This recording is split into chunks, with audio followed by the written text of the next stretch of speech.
Hello there, I'm Steve from Mac84, and welcome to another video.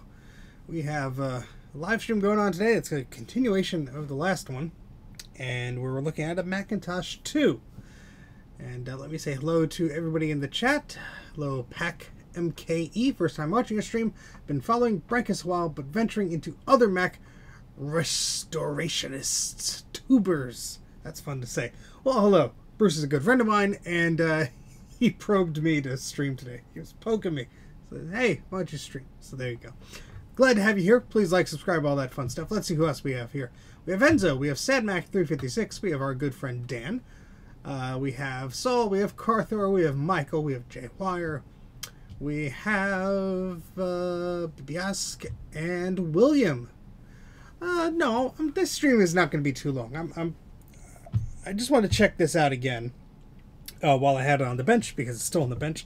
And also, a few updates. I got a new camera arm thing. Ooh, fancy. It could move like this. Yay.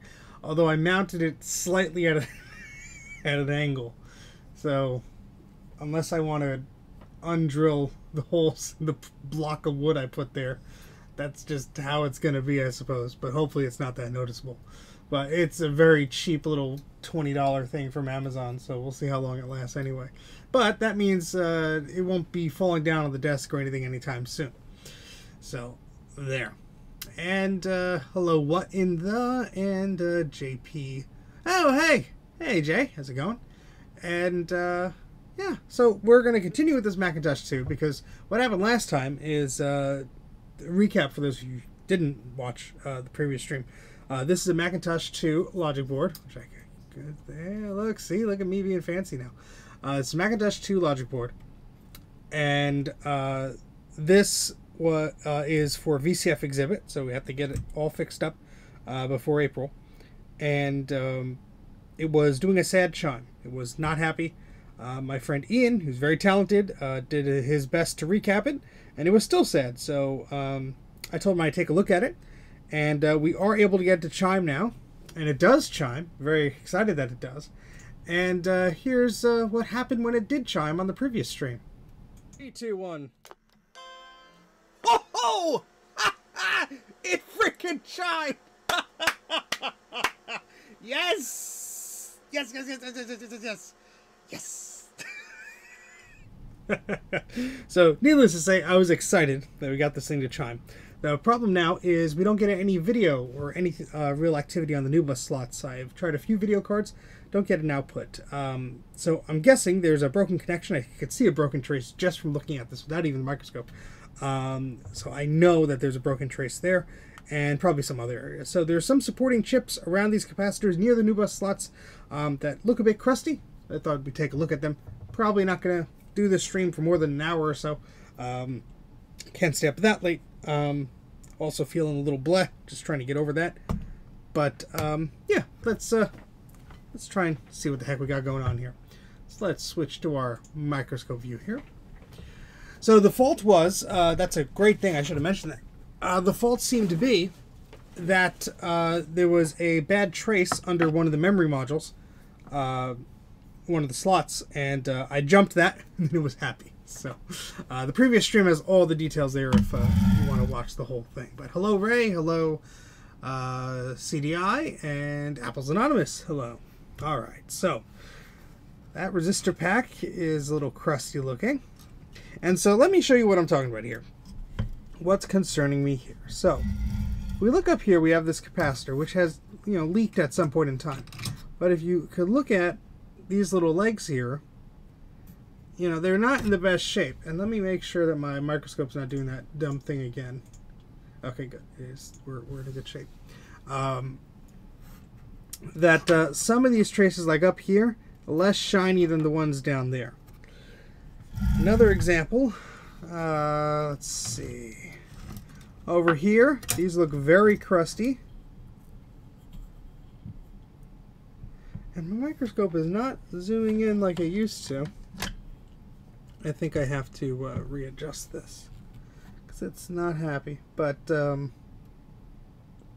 yeah, that's crusty as well. And I can see a break there. That's one of them to the right.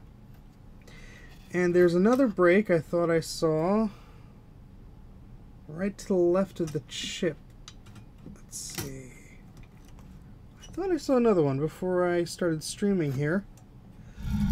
Look at it with my own eyes. Yeah, right above that capacitor, there also seems to be a break. So we're going to take a look at those. Hello, Eric. How's it going? But before that, I forgot. I got a few cheapo tools from Amazon, which may help because I was cursing about my my tweezers not working. I got some new tweezers. These are ceramic. Have no idea how they're going to work. One arrived broken, so that's fun. You can see there's a ceramic bit there. Not sure how well that's going to hold, but they were cheap enough for me to give it a try. And I got a new pair of snips, so I could donate a pair of the old ones to VCF. And yeah, just a bunch of different tweezers. This one was one that my pal Bruce and Jay recommended. Very sharp. Hakko brand. I think this is the first Hakko product I own. Shows how cheap I am. But there we go. They are tweezers. Look at that.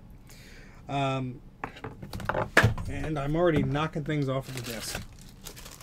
The reason I got these ceramic ones, really, is I was looking for reverse tweezers. And yeah, these are the ones that actually have a crack in them, in the ceramic. But so like the reverse meaning you press to open, then you don't have to do anything to keep them closed, which is very helpful because sometimes, you know, your hand gets like sore when you're trying to do this stuff. So I'm part cat. Yes, except it's all accidental. Cats do it on purpose. But hello Geekman's World and Ascertain 20. I'm butchering that. I know I am. Sorry. All right, let's get into the reason why we're here, and that's to scrape some of this gunk off. And let's get started. So I might have to change the scalpel blade soon. But let's just start. Ooh, there's another yucky trace there too. Oh no, it's just crud. That might have just been crud too. What about here? Well, that was just crud as well. You know, sometimes you think there's a break, but... So, the reason why this crud is so bad is sometimes there's just crust under the solder pad, and then the chip isn't actually making a good connection anymore. So we're going to bring out our multimeter. Oh, I still have that. That's behind me, but it didn't really come with... I think it came with a pair of tweezers. There's probably more in there, but I wanted to try out these reverse ones. I don't think it came with those, unless it did, then I'm an idiot. But let's check this out. Let's see if these are actually going to these pins.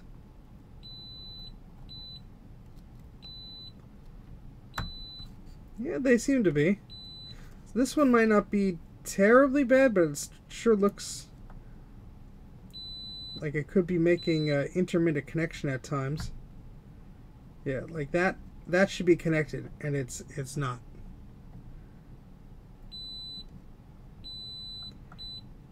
Now it is. Well, we'll start off at a different chip. I mean, these look crusty, and I will be reflowing them and reseating them, but curious about these ones right next to the NuBus slots. And I'm also looking for any breaks by the NuBus slots. So, hey Gregory, how's it going? Anybody who's new here, please consider liking and subscribing and all that stuff. I know it's cliche, but some people just don't subscribe. So, it really helps me if you do. It costs you nothing. Yeah, we have this nasty trace here. It has a lot of green on it, but I believe that's making a connection. Yeah, but wouldn't hurt to clean that up. But this is what you want to be careful of, because some of these pins could just not be connected anymore. You know, you could poke them gently and they will wobble. Doesn't look like this area is too bad though. Although I know there was a lot of green on the board when they got it. So trying to figure out what's going on with the NuBus slots is going to help us out here. Hopefully get some video out of this thing, because there is no onboard video on this Mac 2. Just like the Mac 2 CX and a few of the other Macs in the Macintosh 2 line, they wanted you to buy your own video card, which makes sense. If you had a monochrome display, why should you pay for color video output, and vice versa? So yeah, I mean, the rest of these are looking okay. Let me have a look over here. I'll have to refresh my memory on some of those schematics to tell me exactly where some of the underlying circuitry is, but this resistor pack is pretty nasty. I think I'm gonna, because I think I see a break there, I think I'm gonna whip that one off.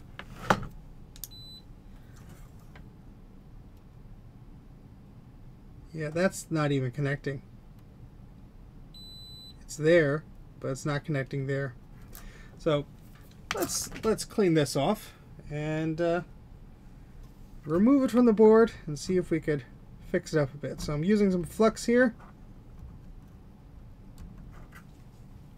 And before I use the hot air,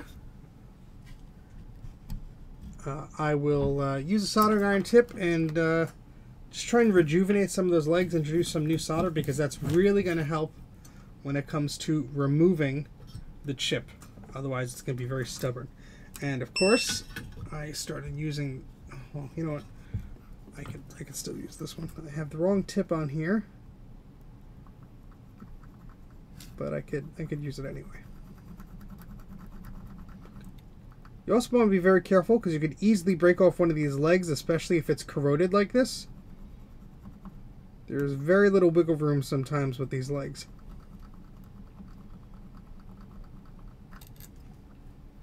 Happened to me twice on that Quadra 840 AV board. I was working on it after hours and it was not happy. I mean, this is cleaning up pretty good actually. I'd almost say we don't have to take it off, but who knows what's under it, you know, if the edges were that bad. And look at all this crud. So what I'm going to do is we'll switch to our hot air station and we'll remove that chip as my scalpel falls to the floor, thankfully laid down. And it would help if I had the power turned on. There we go. What lies beneath, indeed. Hopefully everyone's having a good night tonight. I know it's a Tuesday night, at least here in New Jersey. Hopefully you're having a decent week so far.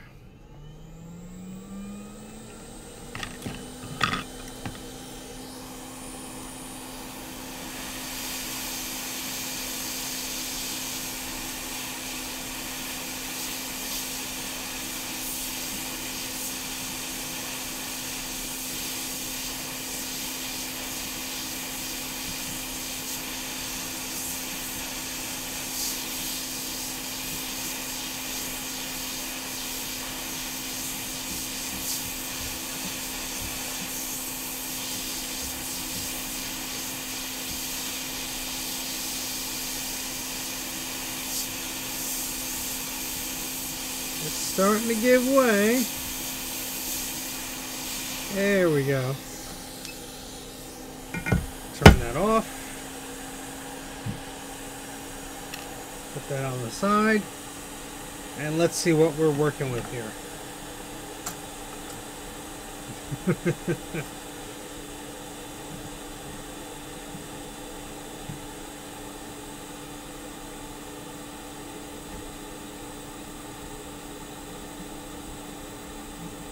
That actually doesn't look too bad. I mean, yes, there was a lot of crust and gunk there. But that really doesn't look that bad. We'll be cleaning it off, though, as soon as I find where I put the thingamajig for the dealie. Oh, did I leave that in my bag? Because I did. I did go on site for a repair. I did bring a lot of my tools and stuff with me. And it could also very well be stuck in the car, which it does a lot of good for me there. I was looking for my desoldering braid, which seems to have escaped at the moment. Well, instead, we will use our soldering iron. How about that? So I will need... where did I put those? There they are. And everything's falling on the floor today. Typical Mac 84 live stream, huh? So I'm taking that hot soldering tip off with my pliers because I do not trust that, because this tip is very close. This handle rather has the tip very close to things. So, you know, the doodad, the thingy, the dealie, the guy. Oh, here's my desoldering braid. How about that? Well, I wanted to switch the soldering iron tip anyway, so.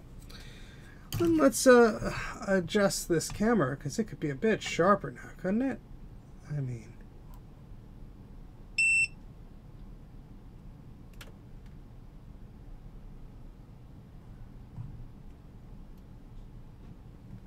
There we go. Hopefully the weather's nice by everybody. I know Bruce is having some brutal weather where he is. Here it's just cold and yucky. So, you know, not nice either, but what are you gonna do? Alright, so just put some flux on the board. I have some soldering solder rather on my iron. And yeah, there's still a lot of gunk here, you could see. So I'm gonna take my solder wick here. We're just going to try and clean up these just a little bit. We don't have to do a perfect job, but if there's any crust, sometimes this will help. Just wick them up. There we go.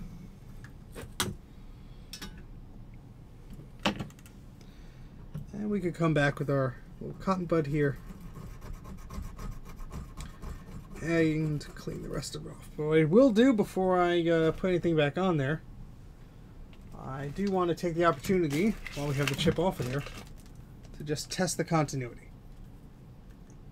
Crazy warm for almost all winter. Yeah, that's... Apple Vision Pro. Oh gosh. Any cheap 3D gags?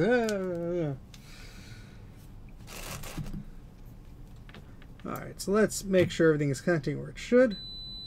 That looked a little suspect, but it is connecting.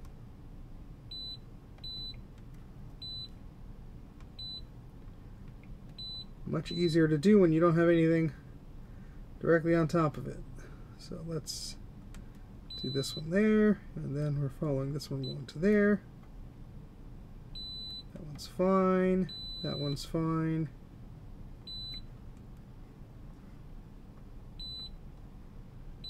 Okay, so there wasn't anything necessarily wrong with this, but you can never tell sometimes until you remove it up.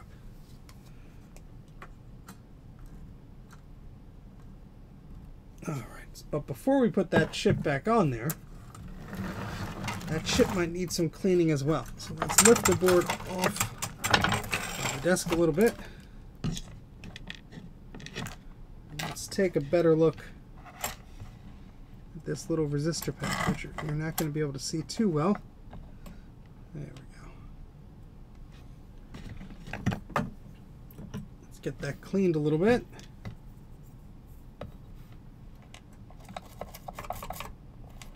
We're going to have to use our soldering iron to help get some of this crud off of there, but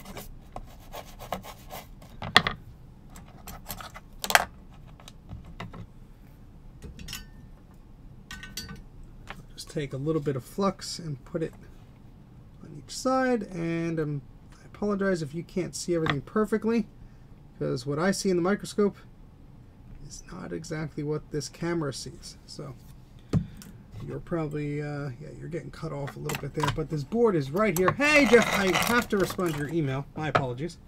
But yes, the fun never ends. So Mac is the gift that keeps on giving. Oh, goodness. So this Mac did chime, and I was very excited about that.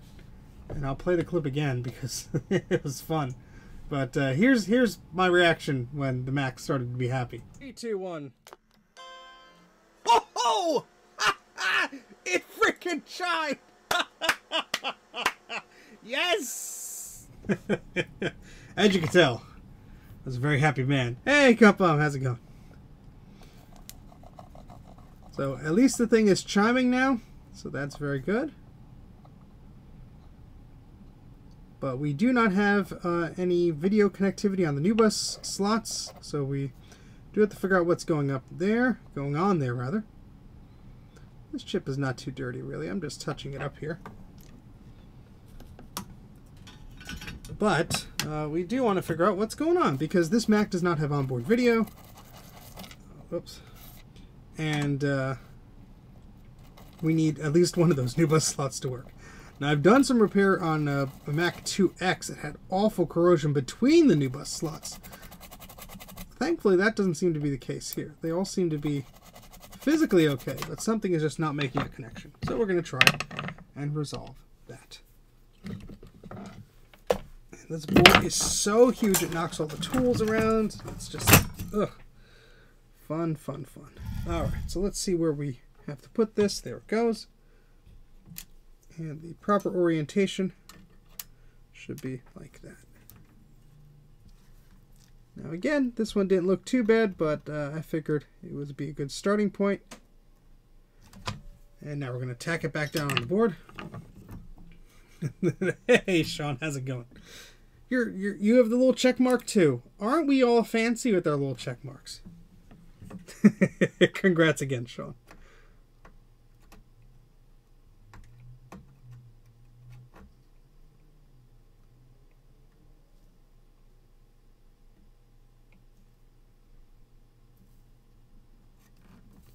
So I'm just tacking down the corners here so that chip doesn't really move. Then I could come back in, put a little more solder on my tip, and just do some drag soldering here. And if you have enough flux on the board, sometimes you'll get a little bridge. But if you have enough flux on the board, hopefully, you can just connect all of those pins quite easily. I'm at a weird angle here, so it's probably not going to be perfect for me. But as long as it's connected, that's fine with me. Alright, so that is that.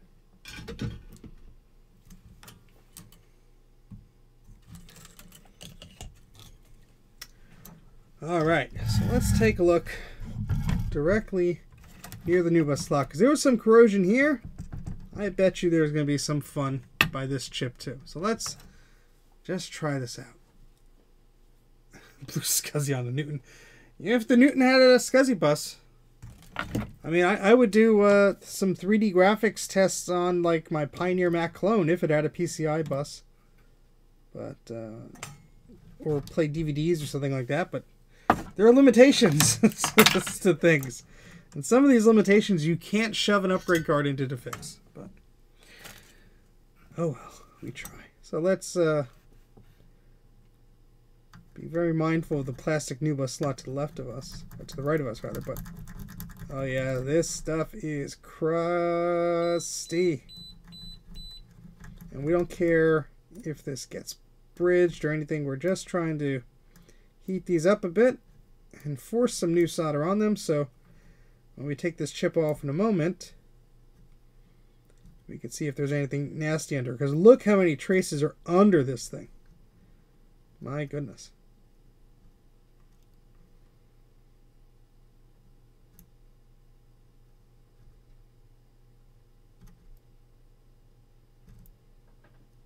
And when old solder cracks, you know, it forms little things inside, little solder balls come out and all this fun stuff.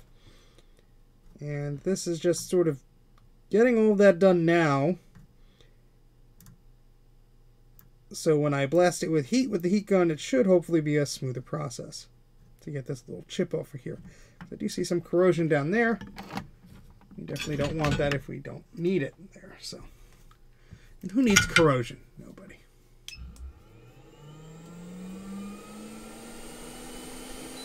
Oh yeah, the quick takes are fun. Those are nice cameras. Alright.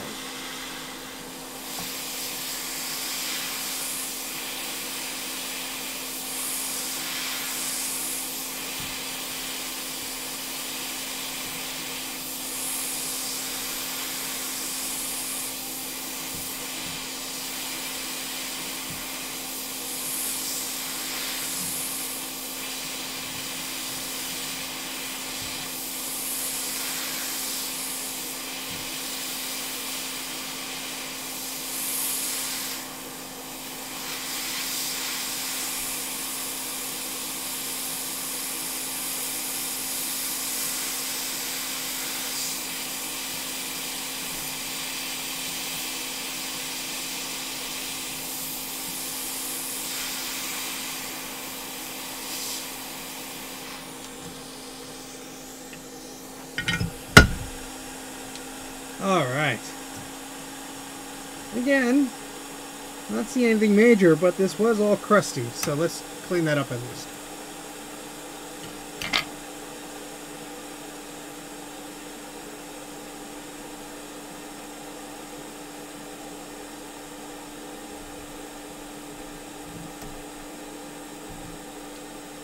I'm trying to make a deal on an Apple Pippin.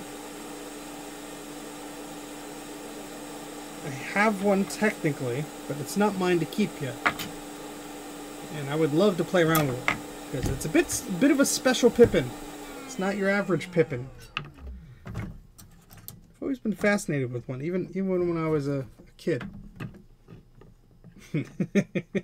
Wait, you're supposed to put dirt in the traces? Like, because? Forcefully? Like, is that how they work?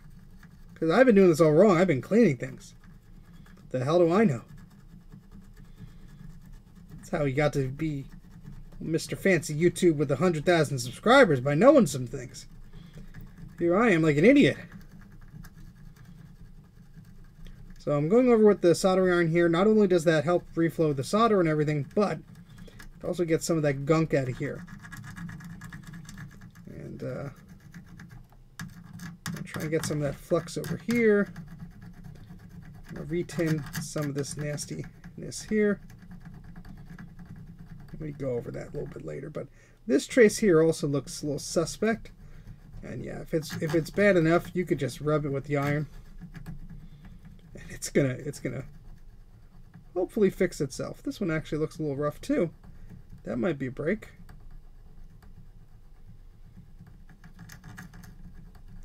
You don't want to stay in the same area for too long, because if you put too much heat on things, you could rip it right off the board. So we don't want that at all.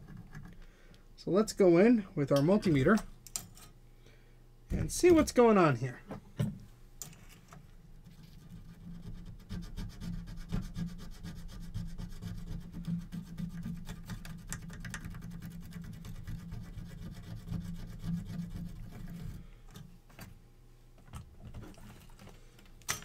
Learned that the hard way. Oh, yes. There's many things in this hobby that I learned the hard way. And we're still learning, aren't we? Alright, that's making a decent connection. And so is that. And so is that. And so is that. It's easier to do this one. Things are not in the way. Alright, so this looks fine to me. I'm going to put that chip back on there. But since it was right next to that capacitor, it was concerning. I want to make sure there were no breaks under it. But by and large, the chips here are looking okay. I mean, there was a lot of green on this board. I know it came to the fine folks at VCF that way, so they did a good job cleaning it.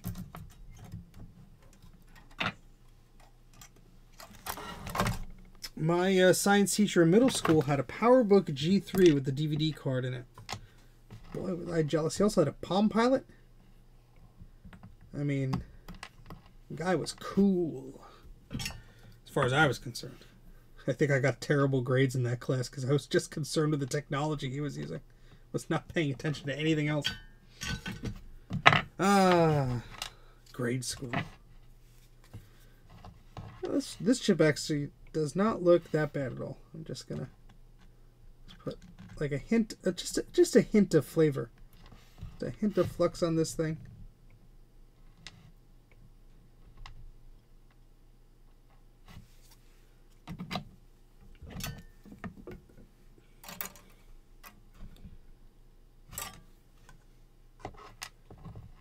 We're just gonna give it a light cleaning here. Because the heat from the iron will help get some of that crud off. That could be between the legs and the chip itself. As you can see, there's some movement there, and I could smell the crud. I should turn my exhaust system on, but I like to live dangerously. No, it's not plugged in because I'm an idiot, so I'll have to sort that out soon. I was just rearranging stuff on my desk, and that was one of the things that I did not plug into the right power strip or whatever I have it plugged into. Don't be like me. Don't be dumb. Alright. Speaking of dumb, let's use a toothbrush here. Don't worry, it's not my toothbrush. And let's clean off this silly chip.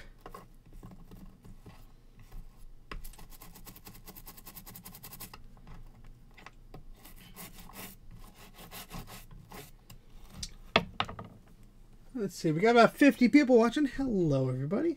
Hope you are doing well today. What I do like to do with these chips is sometimes you'll see like a little black mark at the bottom of these legs, and it's hard to see on this camera even, but I just like to scrape those away because that is usually just gunk or something, and you might not get a good connection with the pads if you leave that there. Oh, look, we had some solder blob there. We don't want you there.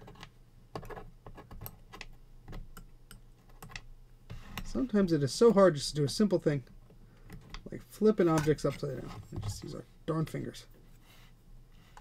Oh, look, we had some crud there.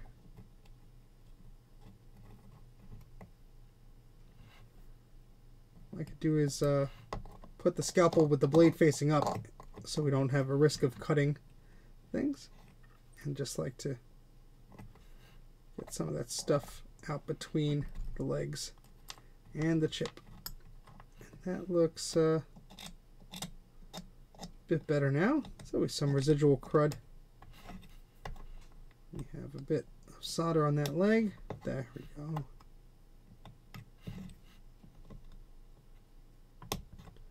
And that'll find itself out of the way once we put it back on the board. So let's get the board back into view. Gunk, crud, my friend Bruce at Brankish Creations, who I did not see come in yet. Hey, it's Ian. How's it going? It smelled a lot worse on my workbench. Oh, I believe it.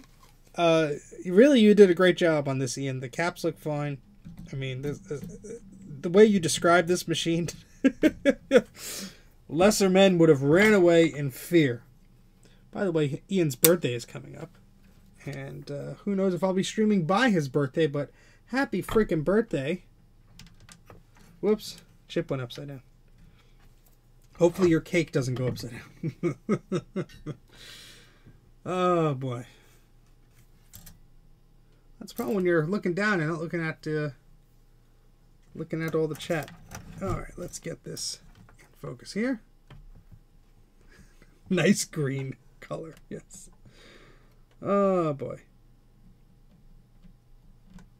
Alright, so let's get this back down. I did not clean off the solder pads because I forgot it, but that's okay. These should not have a problem going back on because that solder was actually pretty clean. I'm actually gonna nudge this down slightly if it lets me.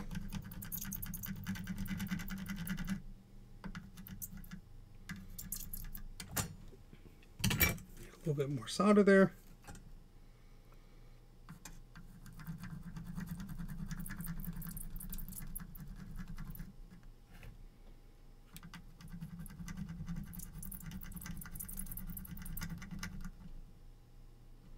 That looks much less crusty than it did before. Yes, taking those memory sockets off is not something that I wanted to do. So I'm glad you did it. No, I hear you. I hear you. That's, hey, if I didn't have the microscope, I wouldn't have caught it either. I would have been like, no, sorry, Ian. You gotta do this on your own, buddy. Oh, goodness. Alright, so I'm looking around at this board more and more. And I'm not seeing any clear breaks. I mean, some of these traces don't look the best. That actually might be a break right there. But I'm not seeing anything terrible. Let's see. Let's see.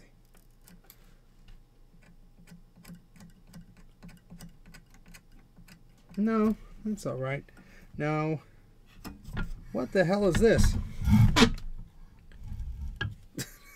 What the sweet hell is this? Okay, it's just surface level. That must have been from something. Just hanging along here. This big blob. Yeah, scope for your birthday.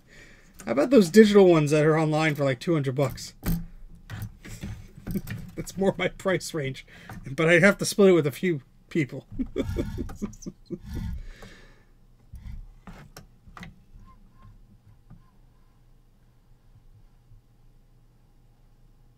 I mean, everything else, at least by the slots, they don't look too bad. Hey, it's Bruce. There he is. We were just talking about you, sir.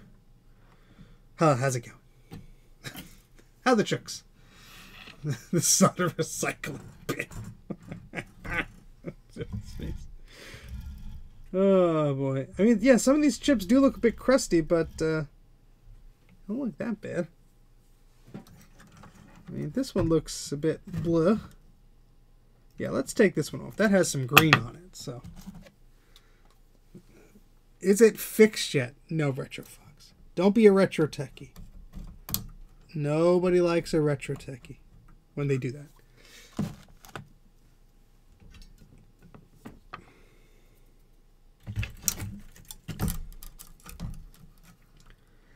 So again, we're going to try and freshen up some of these legs before we use the heat gun. And my goodness, are these ones crusty.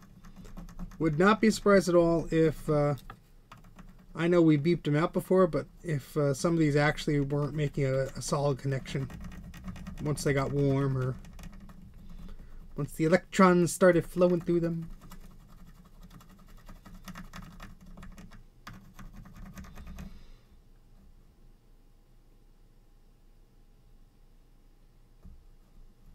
Ugh, this is going to be fun to take off, I can tell from now, because it's just, not even accepting a lot of solder here. There we go. Working a little bit.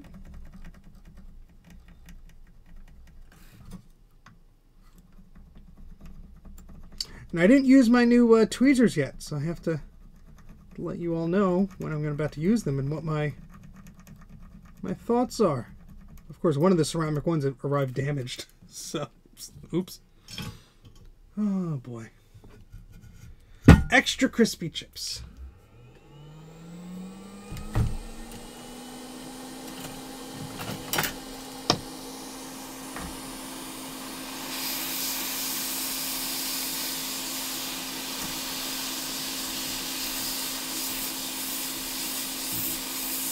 Oh, this one smells awful. Oh.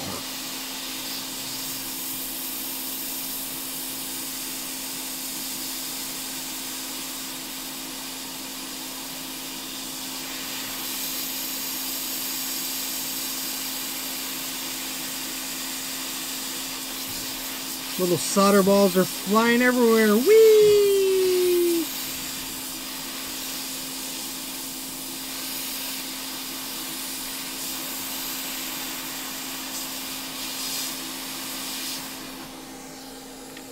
And the chip almost went flying too. How about that? It didn't get double Varda'd. That's right. What's as bad as one Varda? Two Varda. Oh, you should have, Ian. Oh, man. First rule of fussing with crusty computers is taking photos when they're very crusty. You win free internet points that way.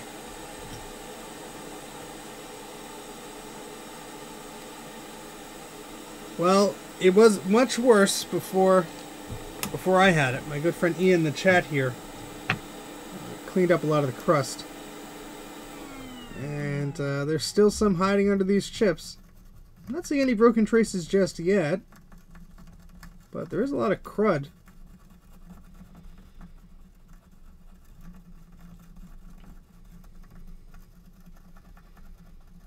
Ugh.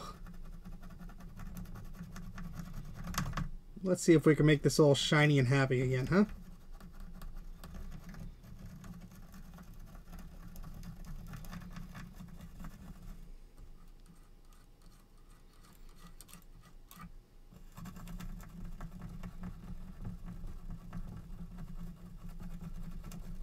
So I just have some solder on my iron. I'm not pushing too hard. I'm just letting it hover over some of these bits. Let's clean our iron tip there and come back with a little cotton swab, which, oh, where did I put them? I was tidying up here. Here we go. And I moved everything. Because that's what happens when you tidy things up. You missed out the extra points. One Varda, two Varda, red Maxell, purple. Yeah, it's too many. Too many delicious batteries. Get them out of your damn computer. Not a lot of Macs require a battery.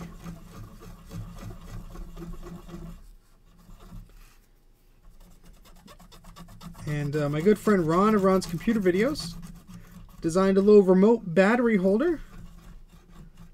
And you can get them at jcm-1.com. They're only a few dollars.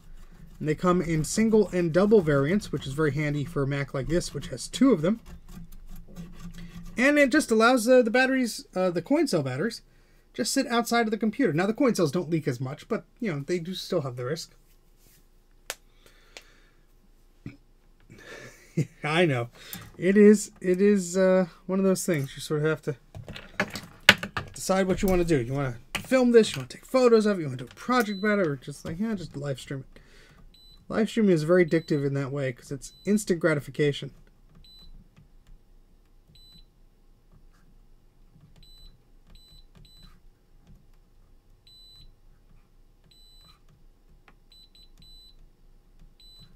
I mean, that looked fine. Let's take a look at the chip here. Again, lift this massive board over there. Pilot light on a stove. That's funny. Yeah, it's a bit of a interesting Mac, the ones in this series that require the battery to jump start things, but that's, I guess, for whatever reason, how they were designed.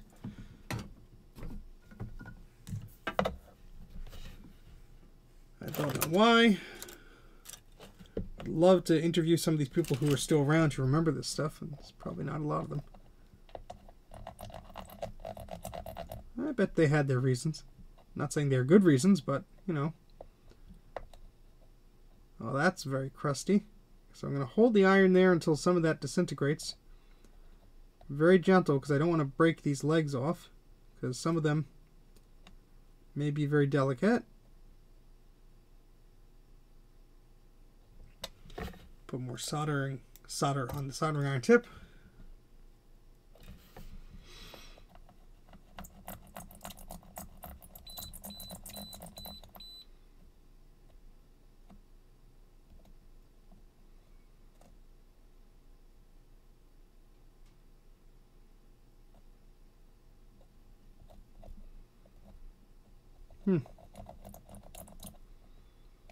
Extra crusty. Try this side. There we go.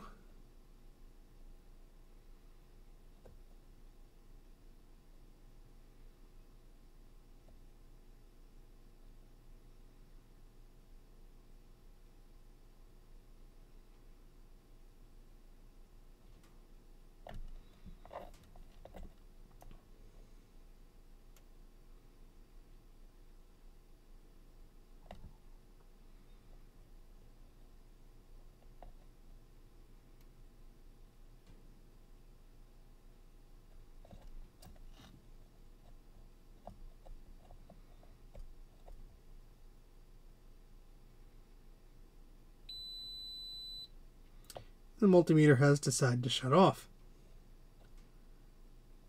Thank you for telling me, multimeter. So I'm going to switch to my scalpel here. Well, hopefully not a lot of them. It's a very time-consuming process, as you can see. And this is when I wish I had a third hand, or some sort of device that could clamp this down.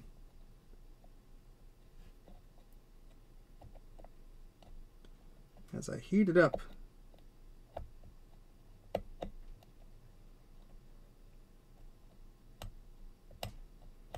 There we go. Jeez. Some of this crud is just very stubborn.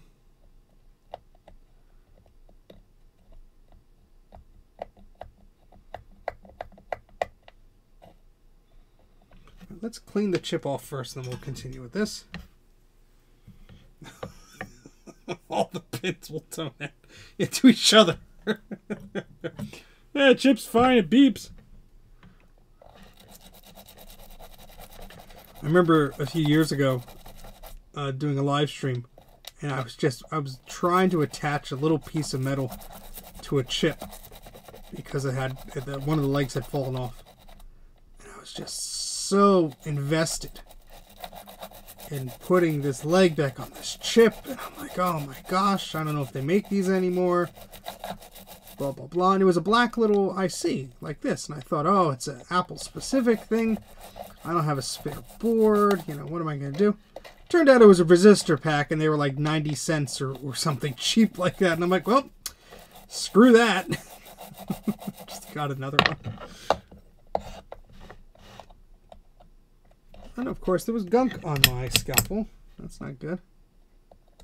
I just cleaned you. We don't want gunk on you. Little solder ball there.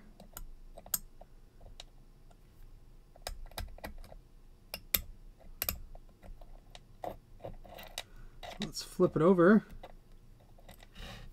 and use our scalpel to get some of the crud out of there between the legs.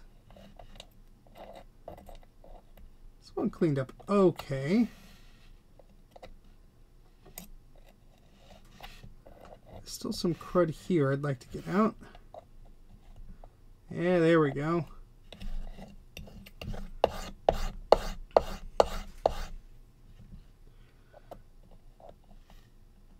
Oh, nope, nope, nope. Do not want to break that leg. See, so much crud here. You gotta be careful. Because I do want to get that off. Whoops. Well, that happened. Good thing I have my glasses on. And such. Let's put a new blade on the scalpel. It was about time. It was about time. And the other piece went flying. I'm having a night here, aren't I? Should not be allowed near sharp objects.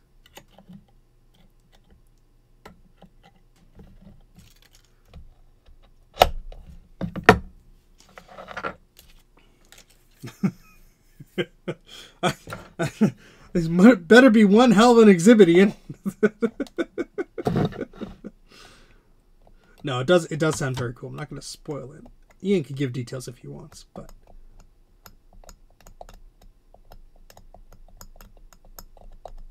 certainly one of those things that really only a Mac 2 can do. Or Mac 2 in the series.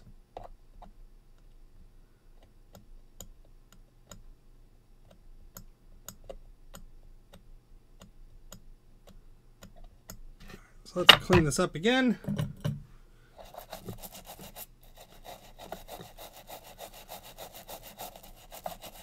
It's not perfect, but it should do. Let's get this part of scalpel out of the way so I don't stab myself.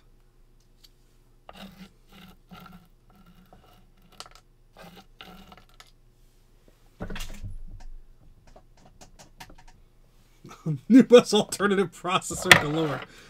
Say no more. I can only get so excited. All right.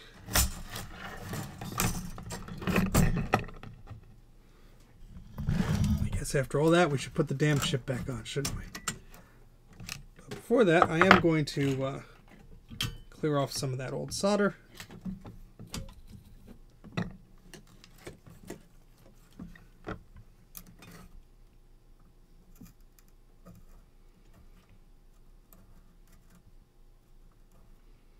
That via doesn't look too happy.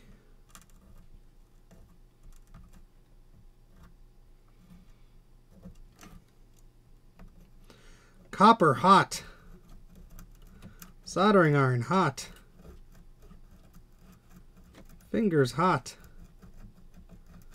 Copper will also hopefully scrape away some of the crud that got left behind. I mean, that via looks a little suspect, but it doesn't look that bad.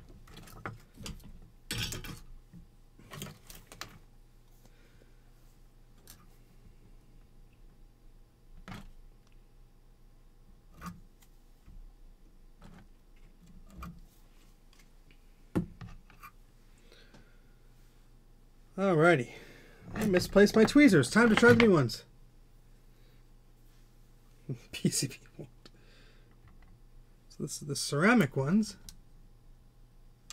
A little overkill for this scenario, but they may be good at gripping wires. So we'll see. If we have to do another trace repair, we will find that out quickly. How well they do. Alright, so let's get this out of here. Actually, these tweezers are terrible for that because I had to put a lot of pressure on them. I need ones that are already open right now. There we go.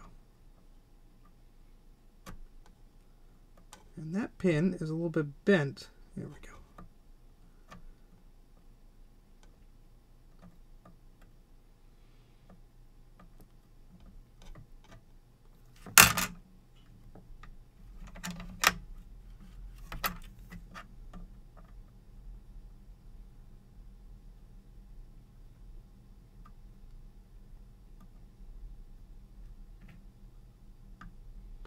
Well, we still got some crud on that pad because this does not really want to stick, but we'll clean that up.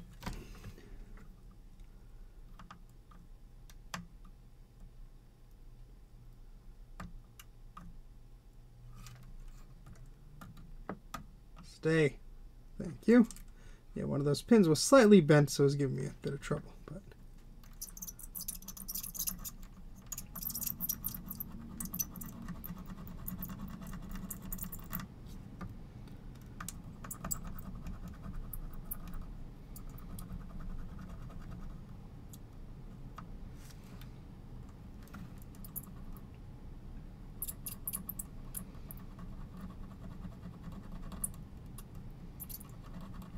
You want to really make sure that the solder covers the little tips of the legs, because sometimes if it doesn't, it's just really not making a good connection.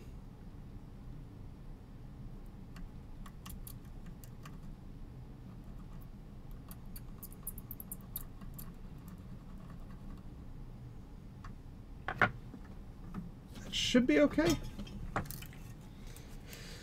Horrible squeaky noise. Well, squeaky noise of progress. Now, I don't think we did too much, but I am curious if this has done anything for the board. So I'm going to plug in the power supply and see if it will do anything different. Excuse me. So we do need a video card, and I do have two here. So I also have the video capture dealie. I just plugged in. There's the video cable for that. It's this one.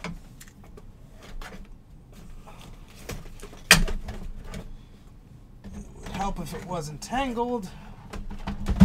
You know what, let's just bring it on this way.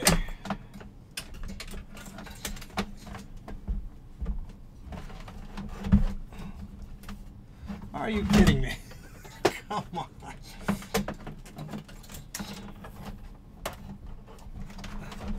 Like, if I wanted the wire to get tangled that way, there'd be no way it could do that. But, all right. So we have this Super Mac. I believe this is a monochrome card. Not sure, but let's put it in the last slot here. We will need our video adapter, which, oh, we have a few here. This doesn't have the dip switches on, but let's just see. We should see something, maybe, hopefully. Let's get our power supply.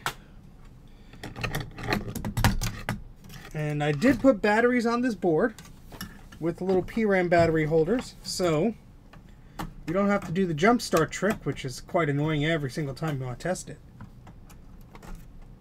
Alright, so let's switch the cameras here.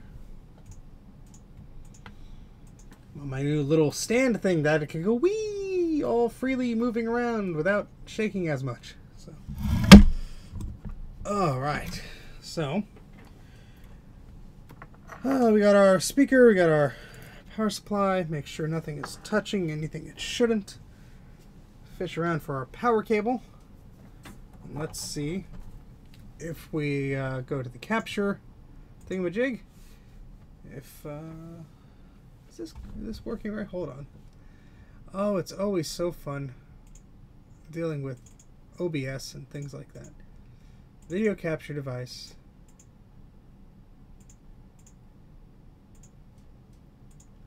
I mean,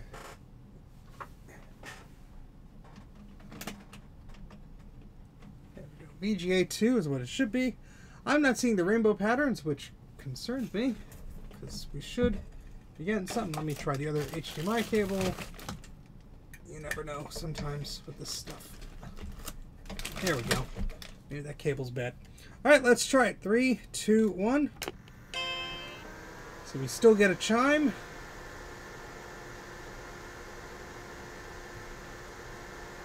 And I want to find that video adapter. Because I was just cleaning up my desk. It was probably just hide somewhere.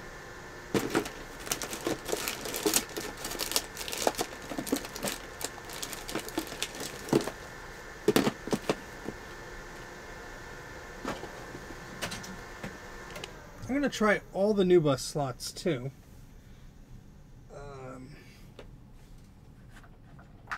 Where'd that little adapter go? I just had it.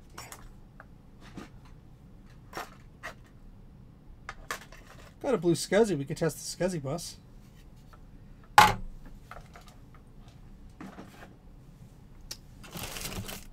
Let's see. Are you hiding over here? They just had you last night. You're poking around with this thing. It could also just be attached to a video card somewhere. Oh boy.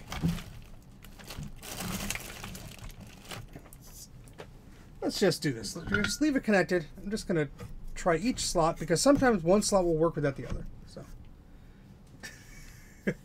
I think these cards work.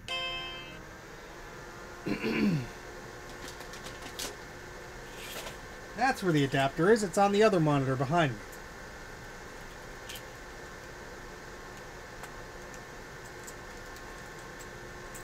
So let's swap VGA adapters here.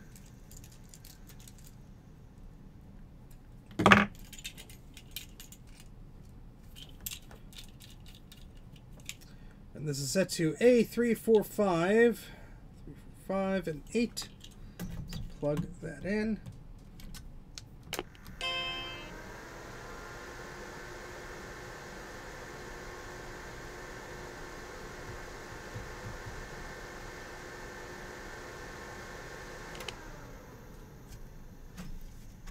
Now it's interesting, the tech step was saying there were serial errors, but I don't know if it was just drunk or what.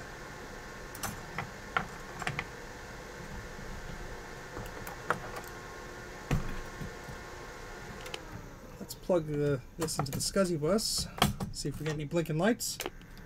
We do, so the SCSI bus has power. That's good. Hey Jason, hey Joe, hey anybody else I missed? I did not grab a CRT yet. We could try that. Wouldn't that be funny if that was the cause the whole dang time? That would be quite frickin' annoying, now wouldn't it? Not the first time.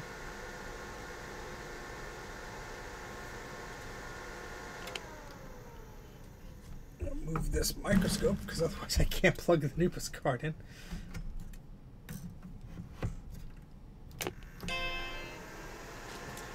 We also have this one, which is another Super Mac from 1991. Don't even know the model of that one, to be honest. And we have a Pivot Display 2 card for the Pivot CRT.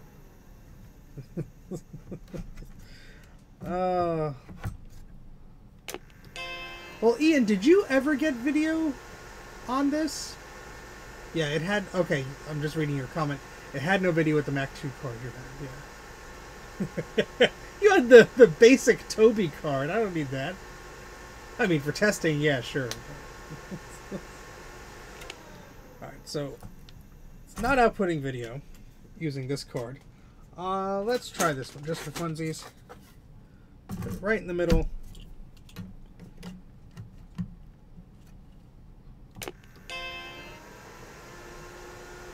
At least that chime is nice. Much better than those death chimes we were hearing.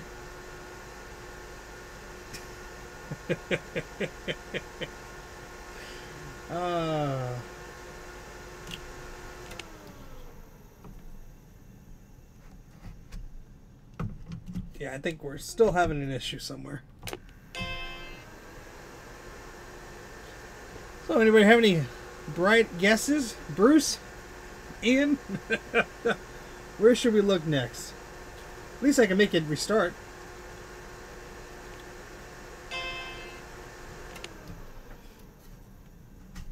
Alright. So remove those.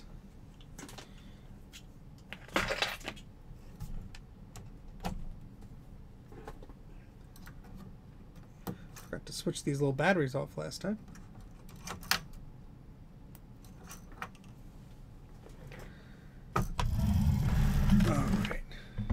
Let's take a look here.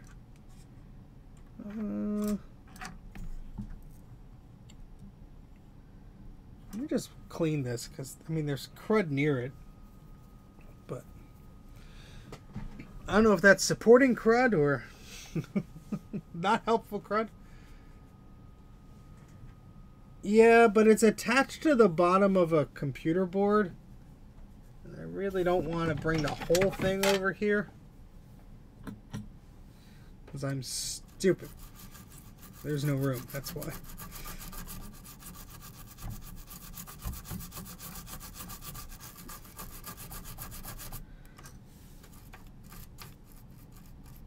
Oh, a nice dead bug. How about that? You never know what you're going to find. Little solder ball, little dead bug. I'd like to find a broken trace so I could fix it. I mean, that one doesn't look too good.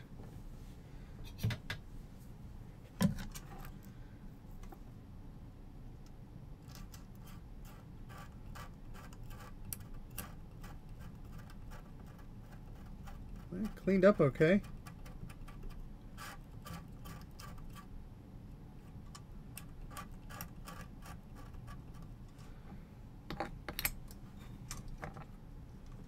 Logic to the left of the RAM and beneath the MMU. Maybe the MMU is halted, stuck. To the left of the RAM. Oh, you mean where the RAM slots are? I didn't see anything there, but let's just on the hunt for broken traces. I smell that it's a broken trace, or not. Maybe I'm just crazy. I am crazy. We know that. Unplug this power supply. Give myself some more wiggle room here. Oh no! Just stabbed my monitor.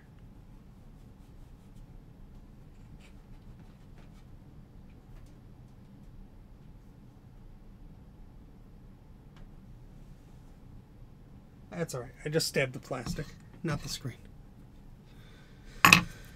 Alright, so we cleaned up that. Let's just take a tour around the board. Really haven't done that yet. We're so focused on memory problems last time.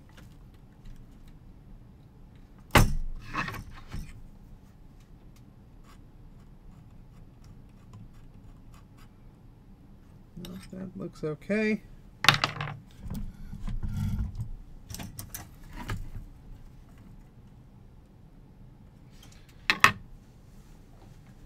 I've got a text message from someone in the thingy. That would be your guess. Well, I will look in that area. We did, I believe we did remove a chip from that yesterday. I didn't find anything, but that's a good suggestion. And thank you very much for pointing that out, because I would have just been guessing. Yeah, I mean, some of these do look crusty, but they don't look that bad.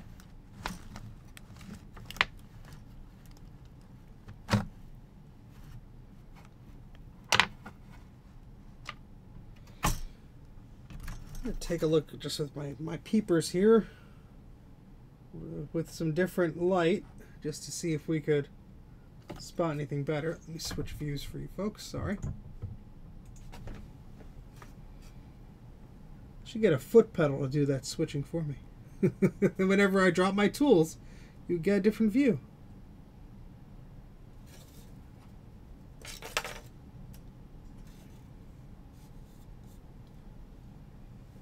Yeah, I mean, at least the traces on here are nice and easy to see, unlike that damn Quadro board. My goodness.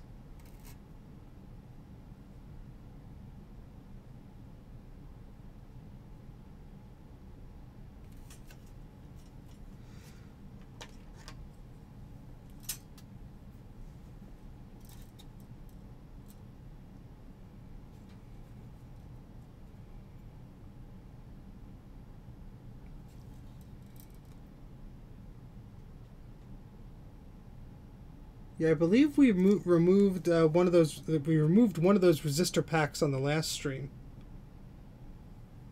The one closest to the capacitor. And that did not solve the problem, unfortunately.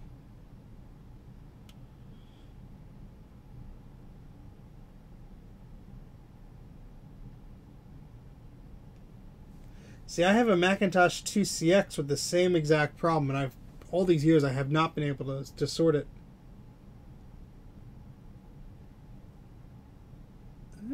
That trace might be iffy.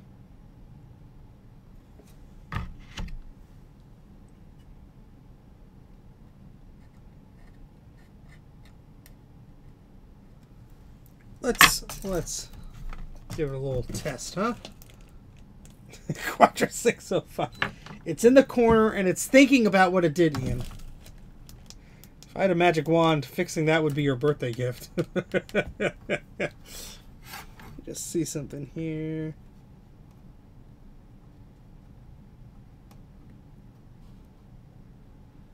This line goes there, goes up to here.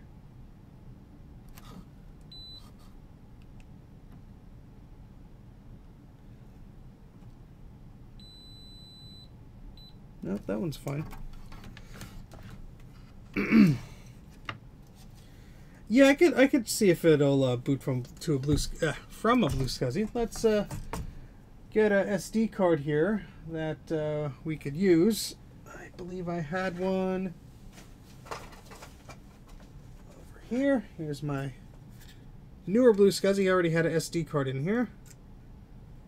I believe this has the oh no, that won't boot. Yeah, let me make a disk image fast, because this has a universal CD, but that won't boot on some machines, and it might not boot on this machine with the amount of memory that's in here right now. So let's plug this in, and let's put a different image on there. So right now we have the Apple Legacy CD and a copy of System 7.6, which is fine, but probably not for this scenario. So let's open up our blue SCSI folder, and let's see, I have one for a 2X, 2VX. Let's see what I have that's good. We have our 2VX, System 7.1, System 6. I think I had one for my 2X, because that would be almost perfect, right? Boop, boop, boop, boop. Looking through all my unsorted blue SCSI images, because of course they're unsorted. This one's for a Mac Plus. That should work.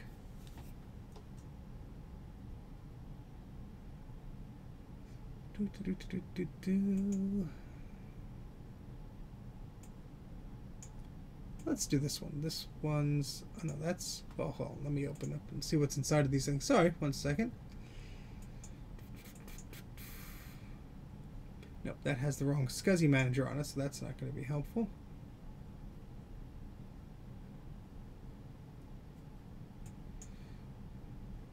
That one should work. Yeah, let's try that one. So this should work. This is has System 6 and 7 on it. Oh, it's a gigabyte image. That's going to take a minute or so to transfer, because I'm not plugged into the USB 3 bus on this SD card reader. 3 whole minutes. I'm spoiled with faster technology.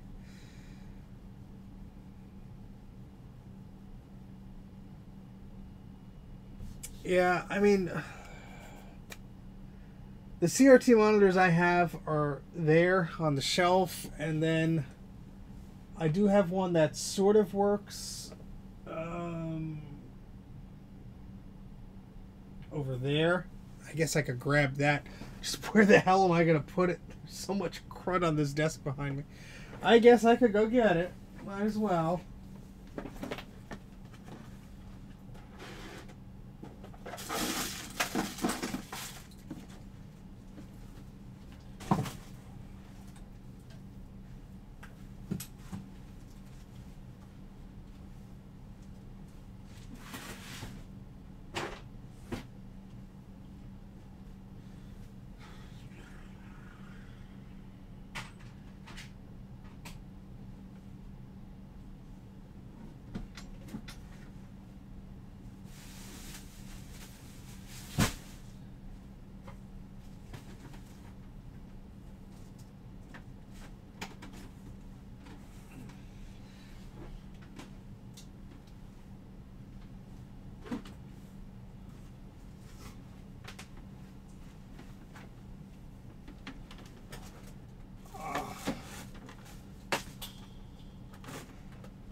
If I get a power cable for this thing.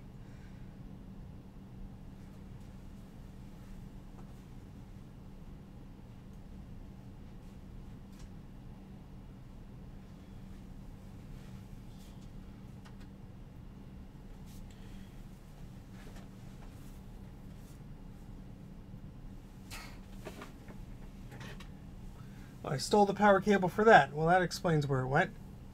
Hold on a second. A billion power cables, and I can't find one, huh?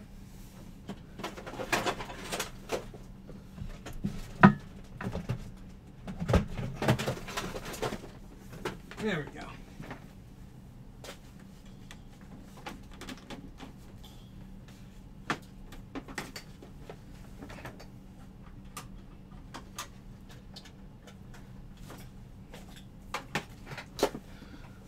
All right. We're almost done copying that disk image. Hello, Jay. What the hell are you doing here? And yes, that's how I welcome you.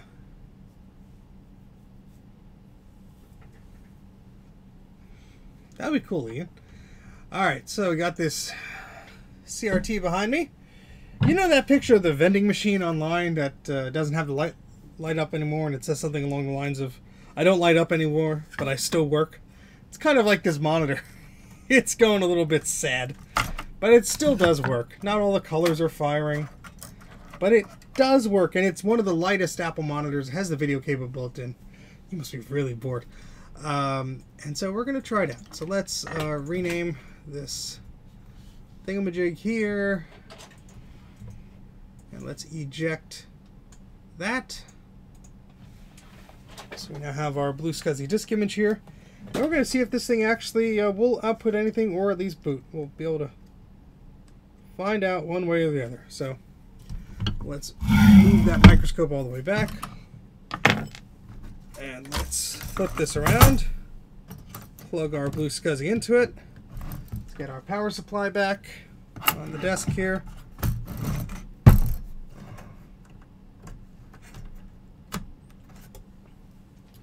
Let's try the larger Super Mac card.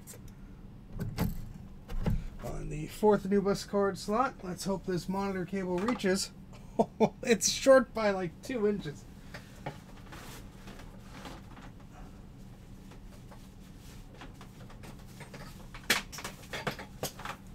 Oh gosh.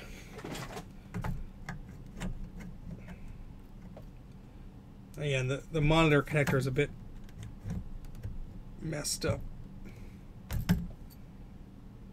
Come on. There we go. All right. Flux capacitor is fluxing. Let's turn the monitor on. And let's turn the system on. Oh, the batteries need to be turned on.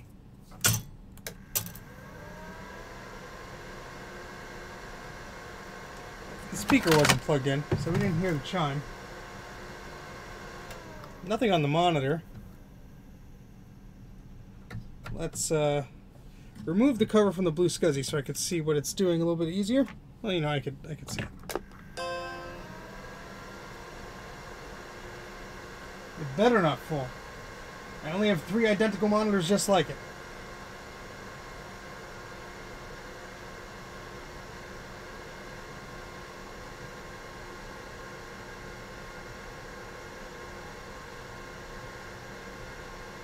Not sure if she wants to boot off of SCSI. That could be a different issue, but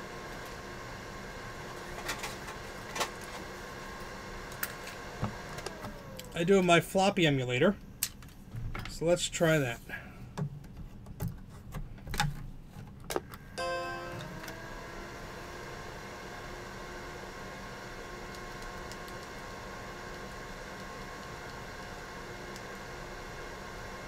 Alright, so it does not look like, oh boy, does not look like it's even trying to boot. So that chime is a chime alright, but something is not happy because we're not trying to boot at all from a floppy drive or a SCSI drive. Let's just remove the blue SCSI here just for funsies and just with the floppy drive connected, because it should at least show access if it's trying to boot something. Let's go to system 6, track 0, side 0, idle, just sitting here. It's halted. It's not happy. I mean, it does chime, and then it's like, you know what? No. I am going to try the other floppy port, just in case. Oh, this could also be the 800K version. Let's make sure we're booting from an 800K floppy.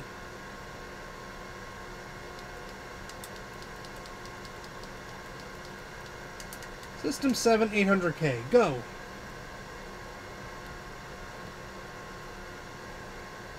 Nope.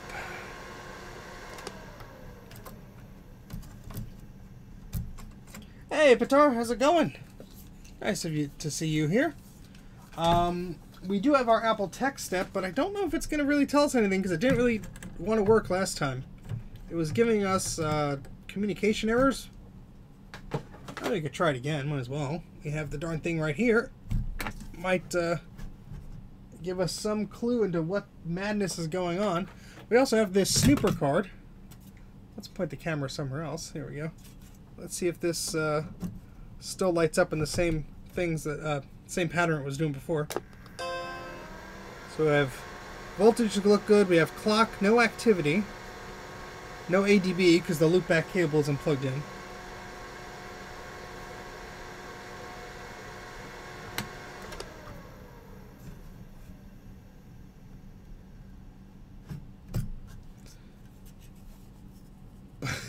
Blink blunks.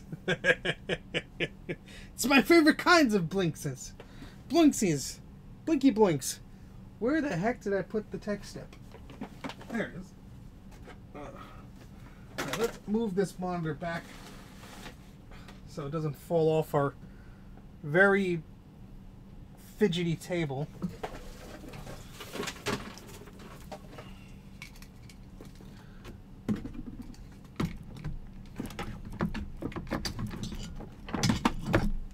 So, let's plug all this spaghetti back in. See what happens.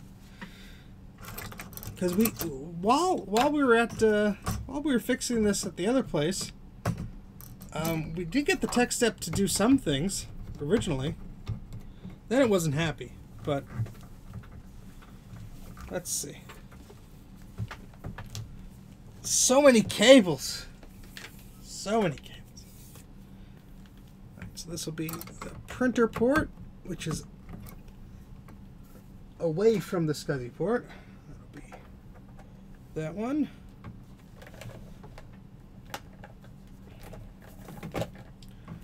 This will be the modem port.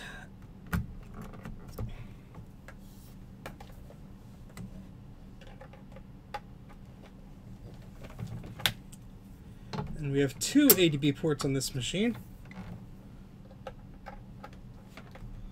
Might as well plug them both in.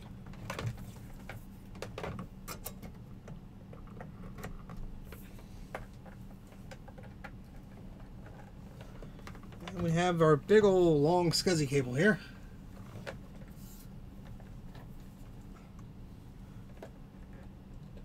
Well, the tech step did say the ROM was okay last time we were fiddling around with this. So at least we got that going for us.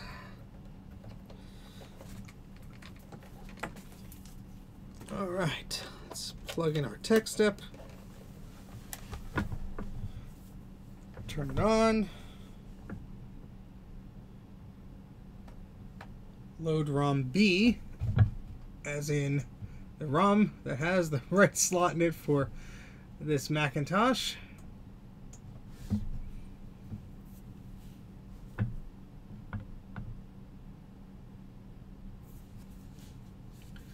Does this have the C ROMs? These end in -B. At least the part number does. These are from 87, according to the copyright date. But the number on the bottom is 88118EC1, if that's what you're referring to. Alright, so let's say Mac 2. Let's do our test mode. SCSI termination missing. Terminate bus. CPU powered on. Initiating test manager mode.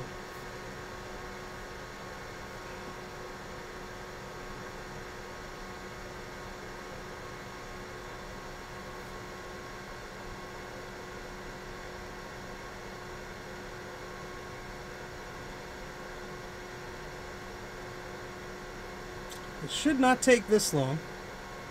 SCSI or serial problem. Try manual TM entry.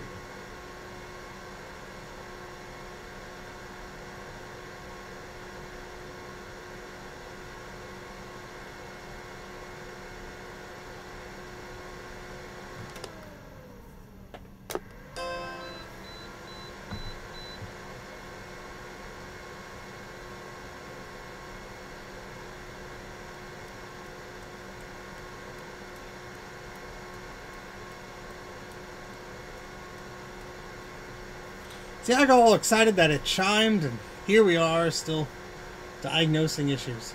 Ugh. Almost midnight, too, so I'm not longer going to keep going. It's because of your cereal problem.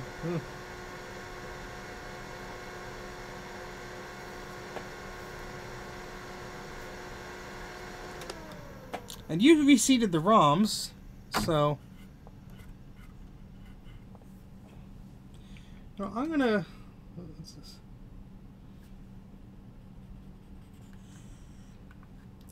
I'm gonna see something here.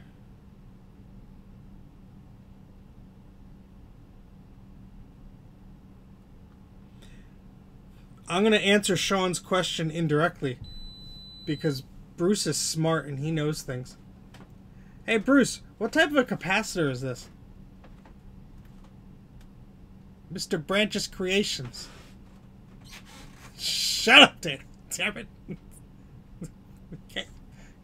Can't do anything good. Any of you damn people. Text to me. Bruce, what's this capacitor, Bruce? Sean wants to know. And I'm helping.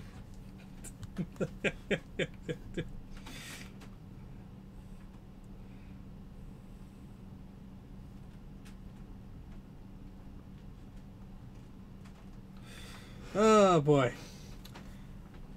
I'm going to take a look at, let's see if I go to,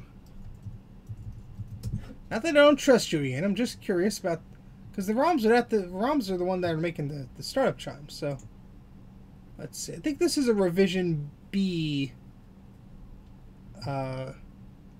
model. Yeah, maybe, yes. This is a revision B.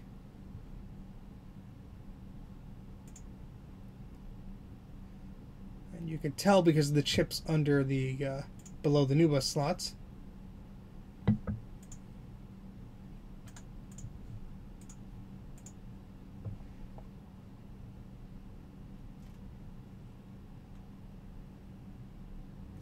Alright, so...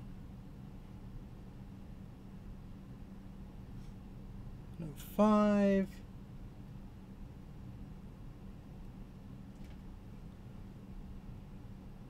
Six should be 108. That's 107. Yeah, I mean the ROMs look to be okay, so that's good. So birds are usually bad. Read that, Sean. Tantalum has a melting point of 3020 Celsius, so birds are usually bad. Well, Geekman's World, thank you very much for stopping by. I appreciate it. The best capacitors have chimneys. It was working fine. Then that fine arid whiff of burning. Well, that sounds great, Sean. Glad you're having fun with that. We're both dealing with problem case computers. And I pushed the wrong button in OBS, and now everything looks weird. I don't know what I'm doing. Help! Help! Help! My video preview windows are not like for ants. No, wrong thing. How did I screw this up? Oh God. Ah, there we go. Back to normal. Ah, you're 3400. That's a cursed system anyway. Let's try it one more time. Just shoving all the things.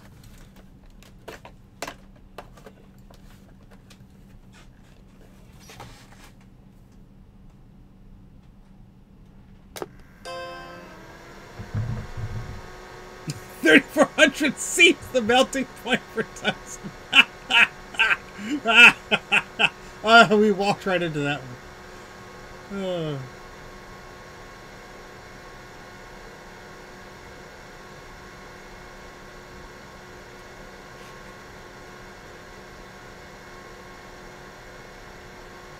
Yep, SCSI or serial problem. Fun. Well, let's look for more issues, shall we? Something is making this thing not do thing properly. So if a Macintosh II is halted, well, what do now? What do now indeed? I don't know. Don't spoil that joke. Oh, we're a bunch of dorks, aren't we?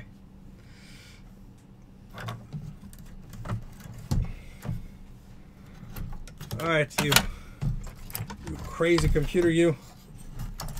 Tell us your secrets.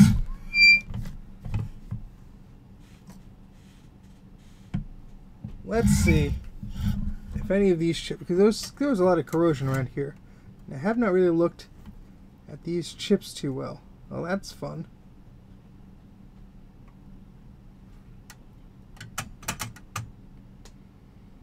That doesn't, those may not be touching anything. Look at these crummy tweezers. Look at that. Nope. We're gonna try these new ones. These are good for poking, aren't they? That doesn't look like it's connected all that good.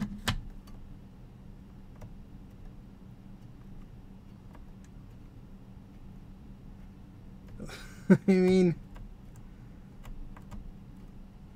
there's some crud under there. I forget what the hell these do. I think they're part of the startup circuitry. I mean, if so,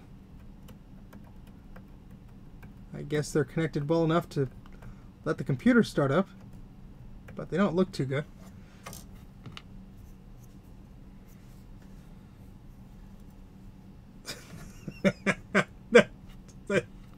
I love that, Bruce. I love that so much.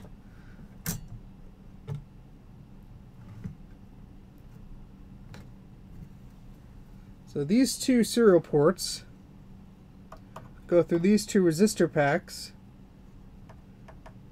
and then they seemingly go to these two chips. So if there would be a serial problem, I would suspect these chips would look worse, but they're looking pretty good. Good night, Aaron. I am not going to stick around too much longer because it is midnight. I do have work tomorrow. But I'm curious if I could spot anything. This chip is certainly crusty looking.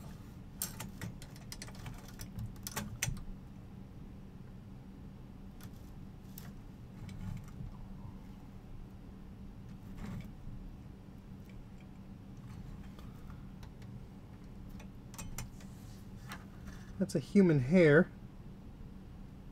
Hey, good tweezers. They picked it up.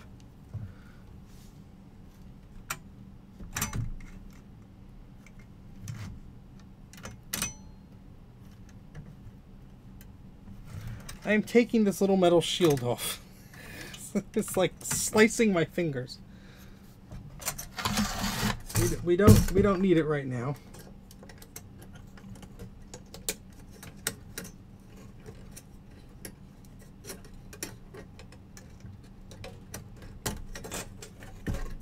Thank you for your service, metal shield.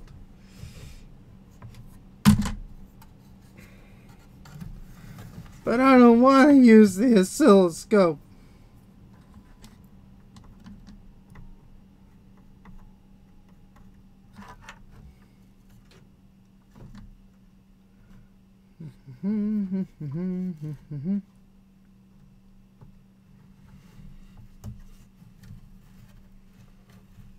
These boards are just so damn huge on the desk.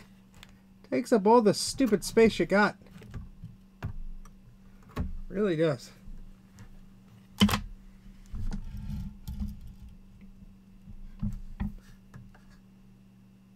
Look at these tweezers. Doing a great job picking up little solder balls here and there. Oof. Yeah, that doesn't sound like fun. You've all been there.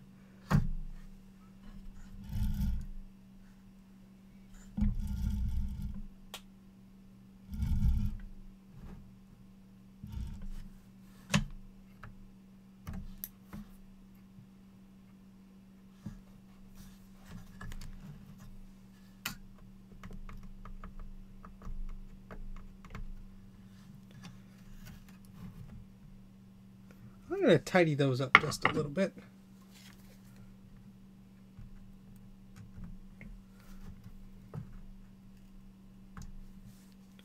I don't know. You never know. Some weird stuff like that could just like make something unhappy.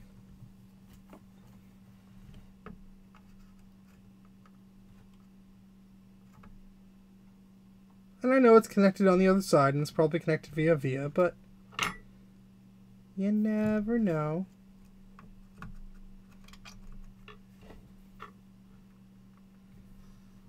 A little bit better.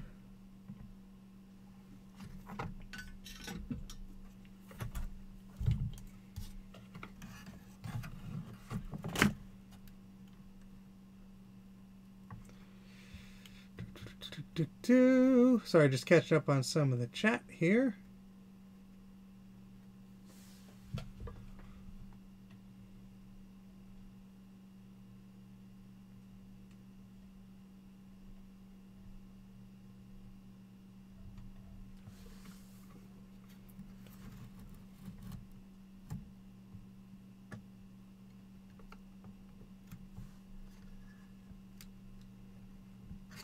I mean, anything that's crusty, I'm just touching up.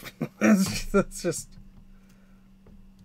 Why not? I mean, it should be totally fine, but this board, everything looks a little bit sus. As the kids say.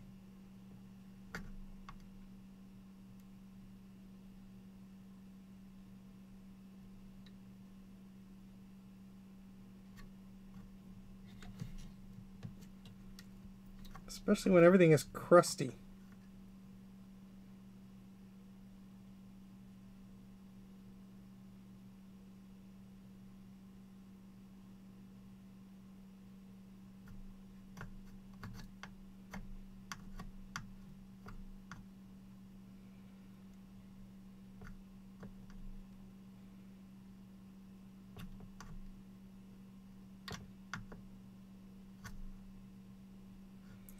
And it's the ground plane, so it's going to suck up everything.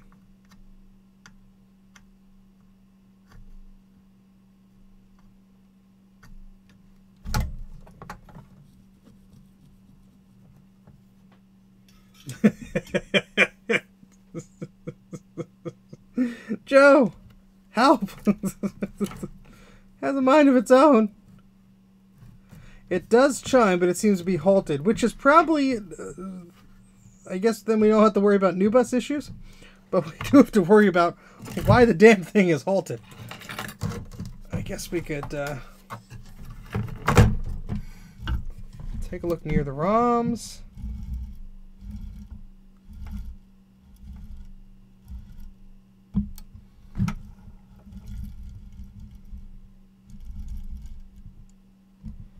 Well, that looks a bit crusty. Of course, more traces in the memory slots that are crusty. Where's my pointing stick? My other pointing stick. The sharp, pokey pointing stick. Dang it. I had it.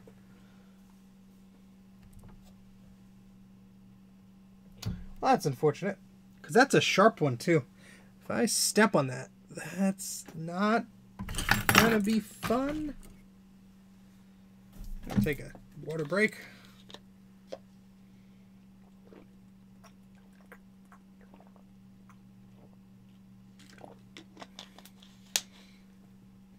Oh, good job, Joe. Well, there's my scalpel hiding over here.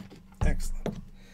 All right, so here, there's a little bit of, I don't know what it is. No, good. There's...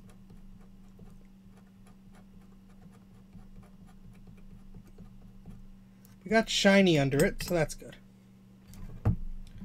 But over here, I don't know. Let's see.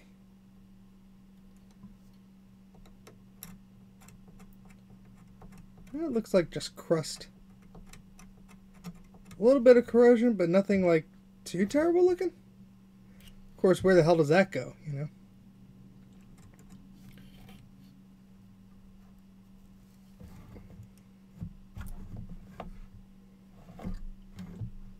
Well, let's use our beepy to beep beat machine.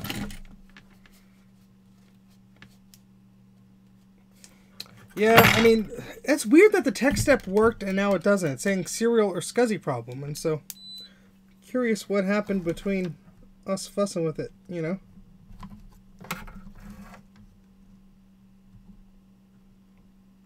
Do these go to any of these? Not sure.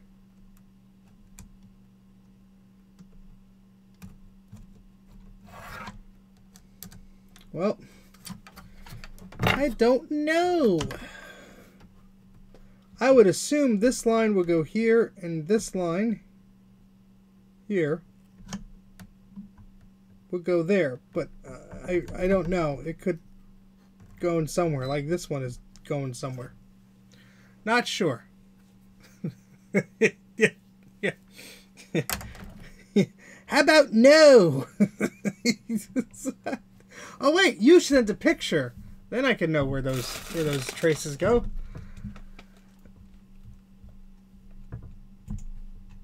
You sent a picture.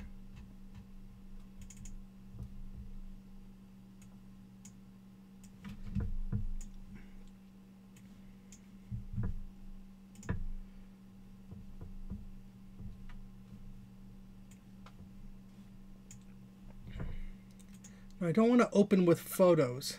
You stupid thing. I don't even use photos on this damn computer. Just like open it in a thing. Oh, damn it, you stupid computer. Open. There we go. Jeez. My goodness. Alright, let's enhance. Let's zoom into this sucker. And see where those traces go. So, I'm looking right there. And there are two. Okay, so this does actually help me. So those bend around a little bit. So if I go down here, so I want to be all the way to the left. And I'm following these lines. And so it's right there. So that's that little dot. And there's that one. Okay, so... And I just am talking to myself, so I figured this out. Oh, okay, those actually go down. So those go that way, that way, that way, down, down, down. Okay, so those don't go where I think they go. So this one goes all the way down here somewhere.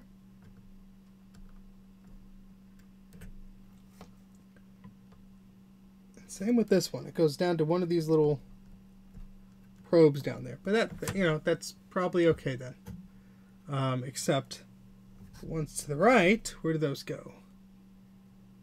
Let's see, we have that and those. So one of those goes. So which one is it? Sorry, I'm talking to myself here. I swear. This will make sense maybe.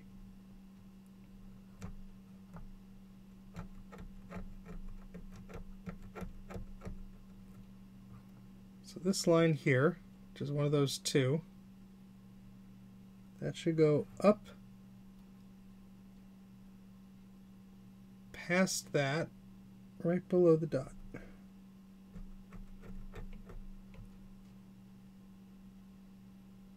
Well, I can't see that, unfortunately.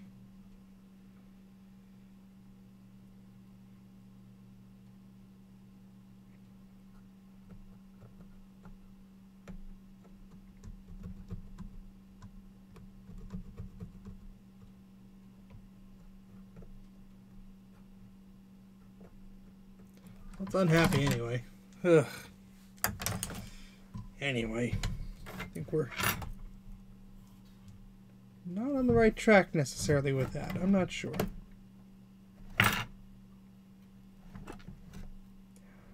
I guess I could get out the oscilloscope and we could probe things, but I wouldn't actually be sure of what to probe. If anyone's smarter than I am and feels like opening up the schematics and holding my hand and telling me everything will be okay and lying to me, we might be able to do that. It's getting a bit late, but I'd be willing to try that.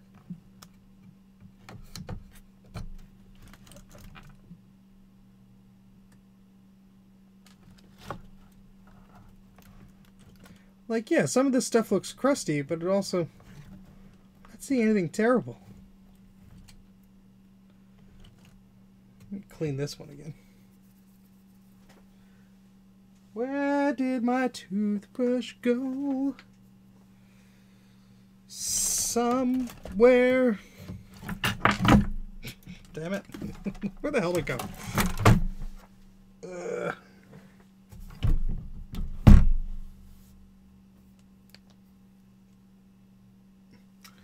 Well, that's just great. I don't know where that went. I had it. I was just using it. I actually have two. Because I lose things. Ah, criminy.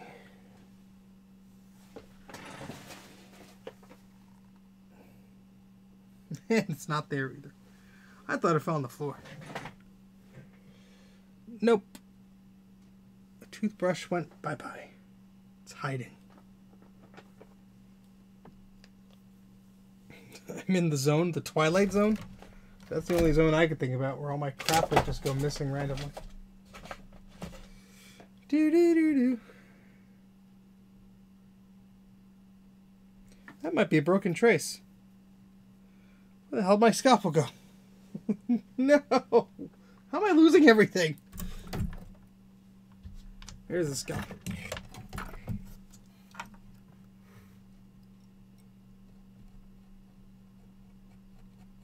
Of course that trace looks fine. Of course, of course, of course. You don't want to mess with this wire. Connecting that wire made it chime.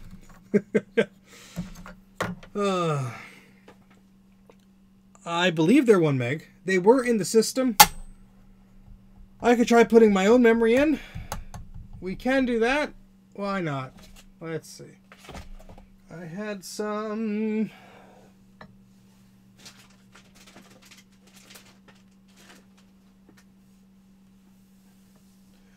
Where did I put it? It was in a bag. Yes, here it is. This scary door.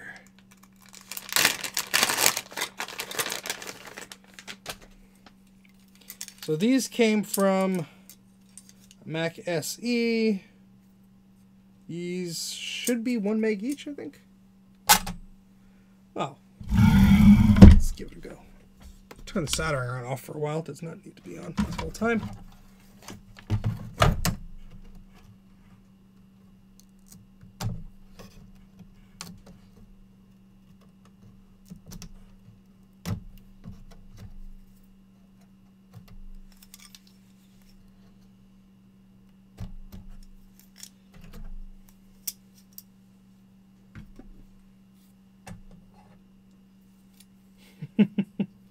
That sounds fun.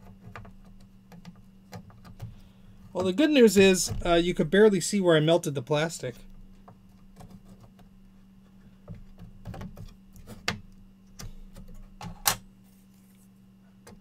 I mean, I don't make mistakes. I'm not human. Wink.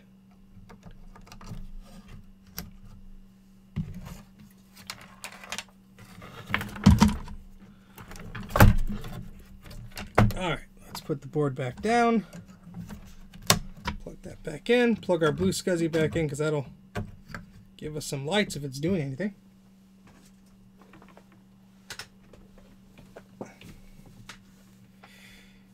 And let's try this again.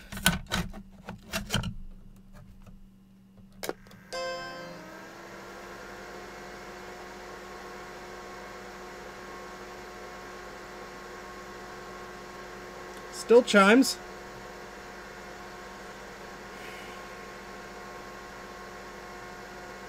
Still does apparently nothing.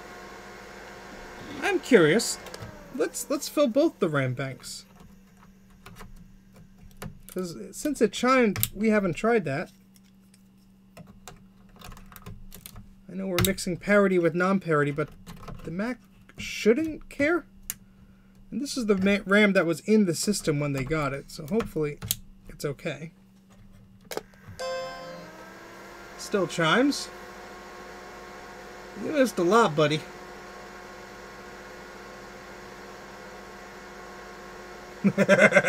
Ian. I mean, I could remove them with my desoldering iron, but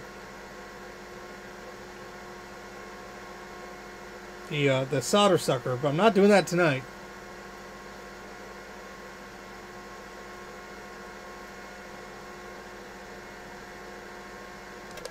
Yeah, that's not doing anything different.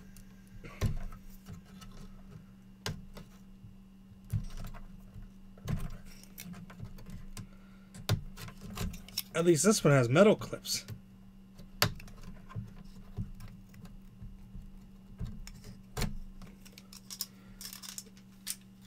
So, computer, why are you so cranky? We can't just have a stream where nothing wants to work.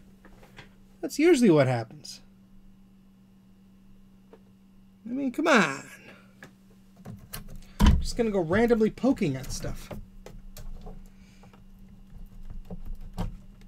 Well, that's what I did. I put the memory that came with it, which was just the 4 memory modules.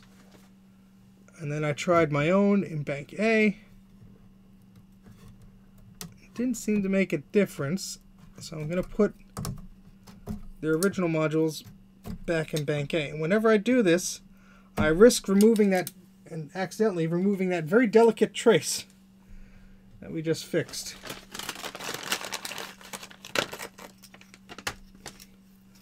Which I don't like risking, but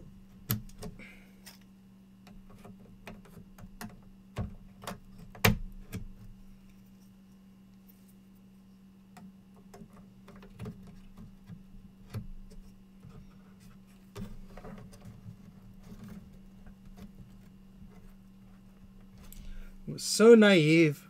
It chimed. I thought we had a NuBus issue. But instead, it's halted. Alright, so what the heck are we going to do here?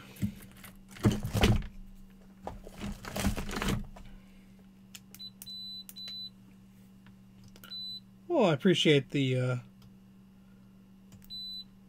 those, wow, words. Fuse is okay, so that's good. I appreciate the kind, confirmation there, Peter. It's always helpful. Let's move this power supply out of the way. And let's take a look at the board again. Let's look at these big old chips over here. We haven't looked at those too much. Mac 2 indeed does not have onboard video. As I mentioned earlier in the stream, you had to buy your own video card, because why buy a color card if you only have monochrome display, and vice versa? That little piece of metal shouldn't be there, but also I don't think was causing any trouble. I mean, a bit of green here and there, but not seeing anything that looks obviously broken. And of course, I don't have the OBS window open because I'm an idiot, and we're out of focus.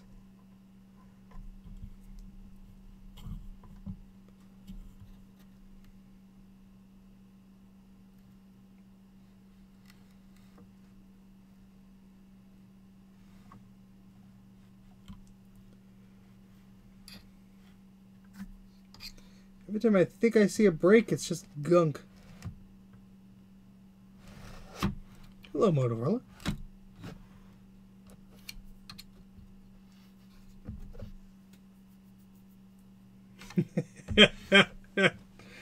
Oh boy. Well, that just fills me with confidence, Ian. Gonna give him a bit of a nudge.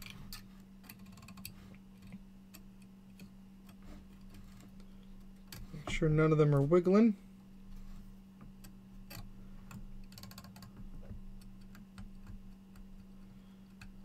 See some of that green for sure. You all look. Oh, what do we got here? Well, it looked like a break, but it wasn't. Dang it. I want to find something. Oh boy. Well, it doesn't want to boot to a floppy, like it doesn't try and seek it, and it doesn't try and do anything over SCSI. So that's the assumption at this point. although, you know, it does chime, so that's good. But also, that would explain why we're not getting any video. I suppose I could try swapping the CPU, but I would assume that would be okay.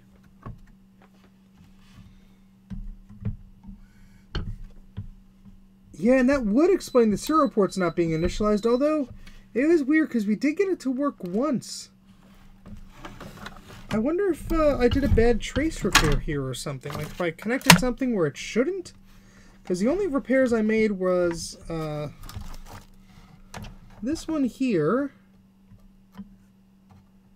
That solder ball out of there.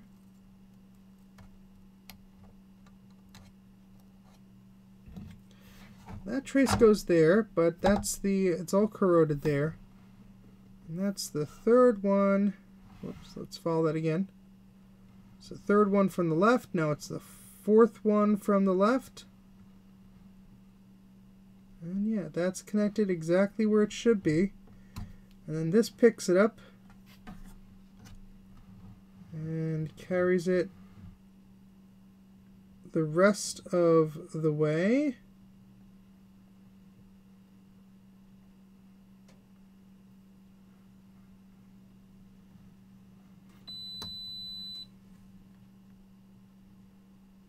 Yeah.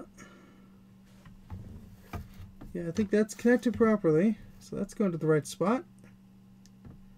I thought maybe I had something in the wrong place or something. Now this doesn't look that good, but it's also cleans up okay. What about you? Same deal.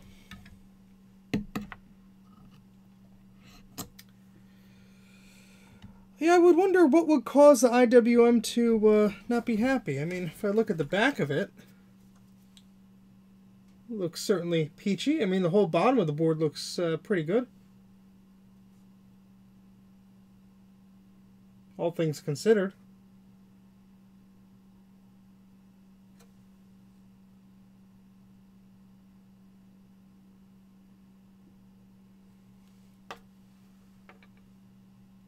Did one leg bend on the top of that VLSI chip? One leg bend? I don't think so, but we could take a look at it. Bruce taught me this good trick. Take a look at stuff on an angle. We all need a new angle on life.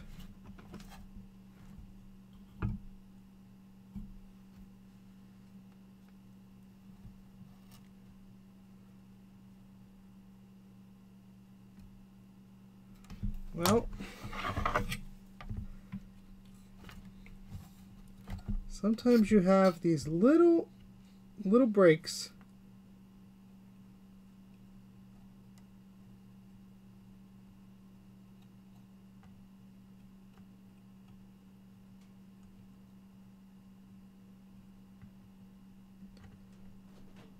But that seems okay. We will check on it with the multimeter, but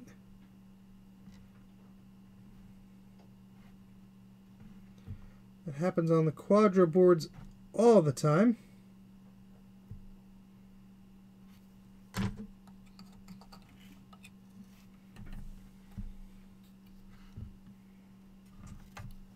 I believe I did verse, but I'd be happy to do that again, because that is always a wise thing to do. Make sure nothing fell off the bottom of the board.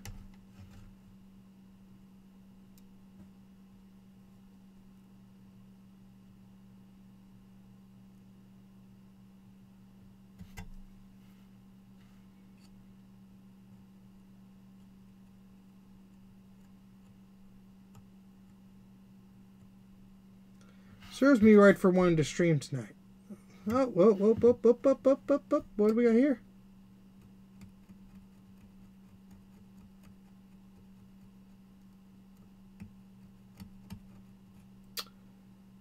That looks fine.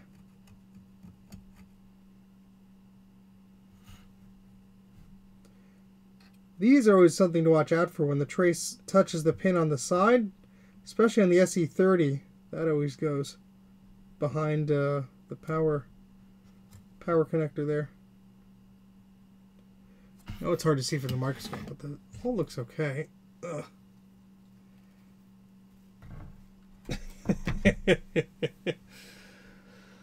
Alright, let's take a look at the back. Let's see if anything... I'm just looking with my eyes here. Let's see if anything looks out of order, or any caps have relieved themselves.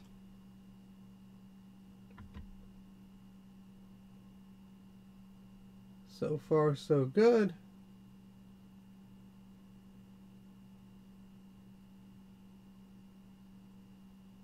I mean, I see the one bodge that Ian did here, but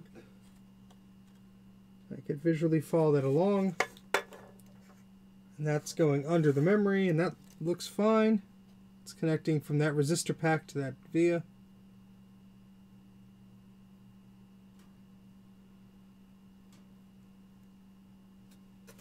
I'm checking this area here.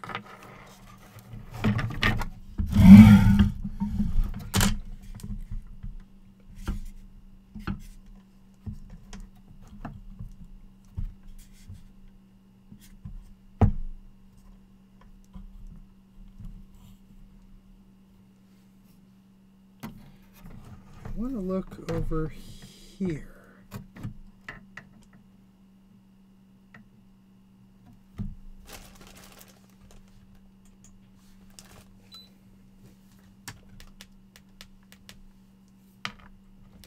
Let's see what we got over here.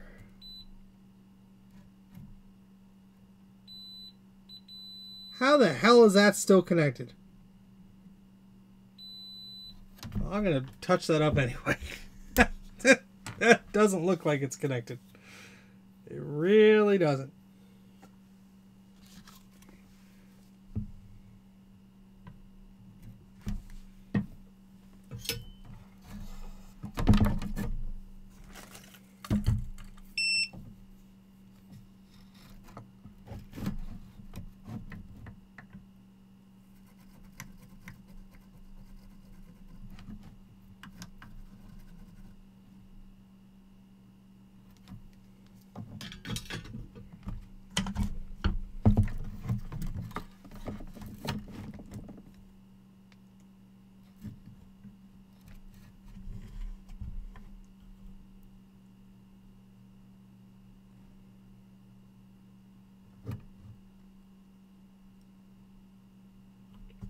Those don't look the best, but they don't look like they're cracked.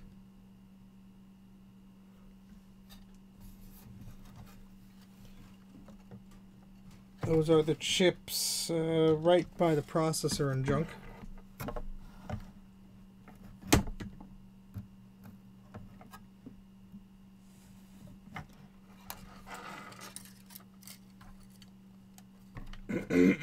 Excuse me.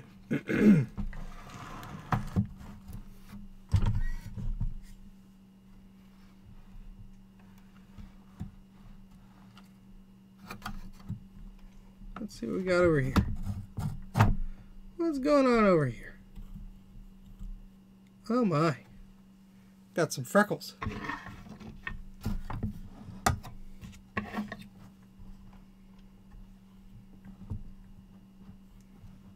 Is it a crime to have freckles? It is when they break continuity.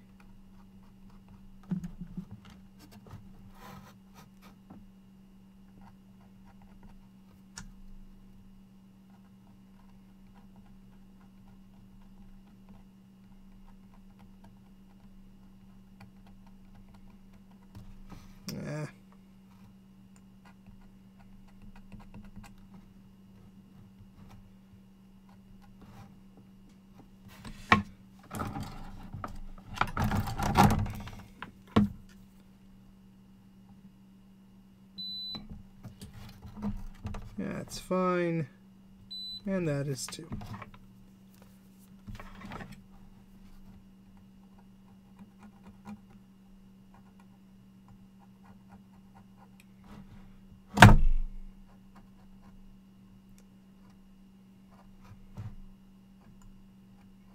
Yeah, a lot of these little dots don't seem to be much of anything.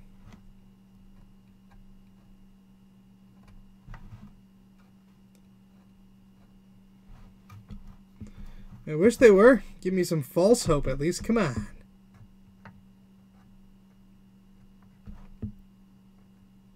There's certainly a lot of them.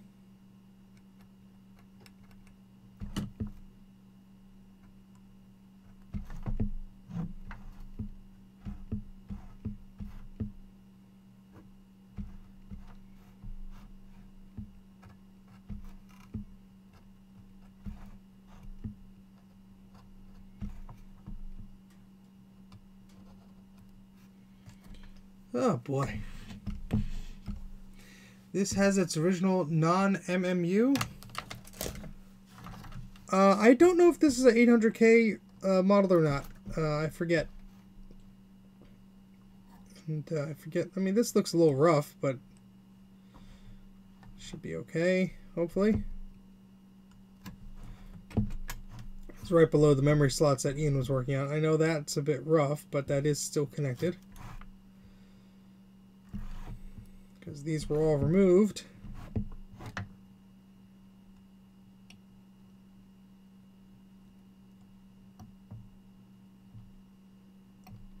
Yeah, that's still connected.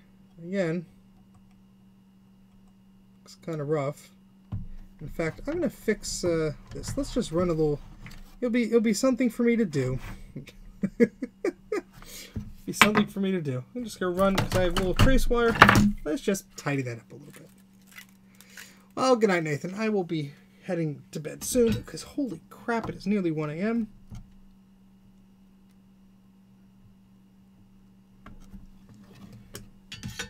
And yeah.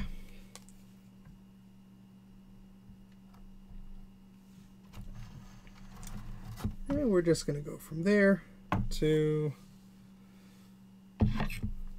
let's say, here.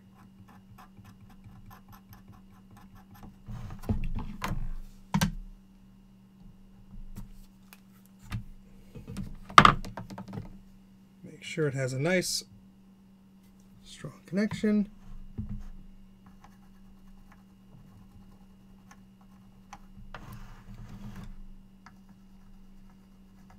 Oh, look at that. We could just put it right there.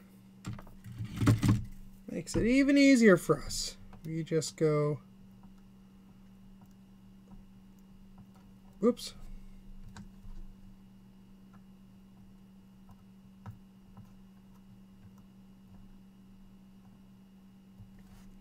Right there. If we really wanted to be fancy...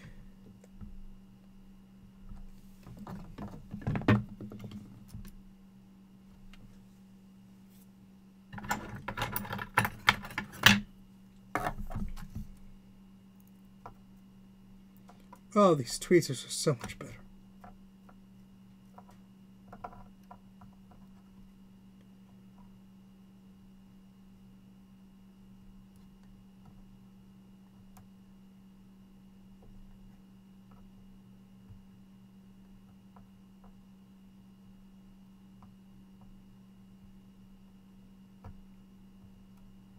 So that's tacked on over there.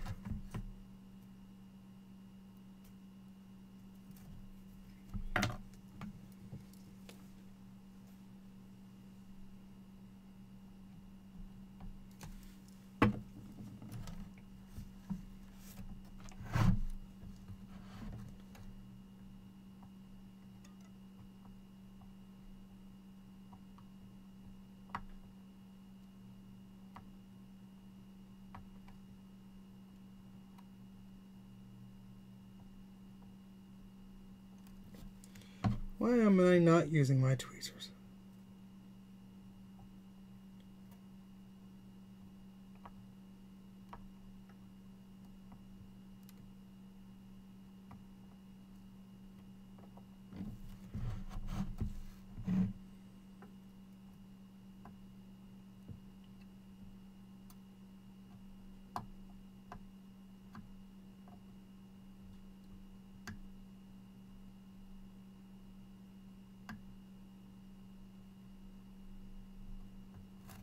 I don't expect this rather to solve anything. At least it makes me feel like I'm doing something good.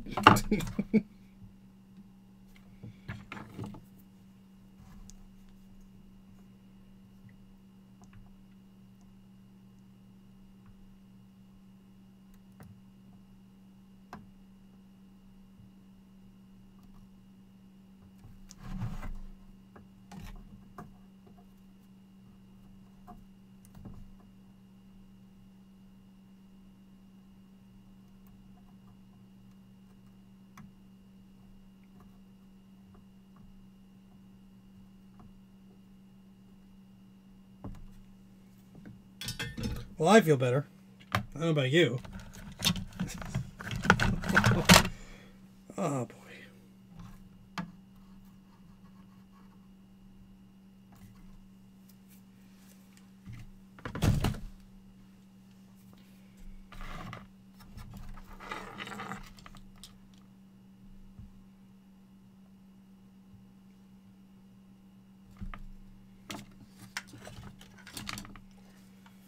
So I guess the only way to test if the CPU is halted would be to use an oscilloscope and probe some stuff, right? Just for funsies, I'm going to reflow these two chips that I said looked a little weird. Might as well before we try it one more time, huh? And then I think we're going to have to put a pin in it.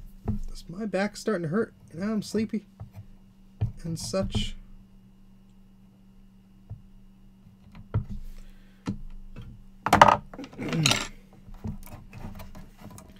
Unless anybody has some bright ideas. That looks like a trace break.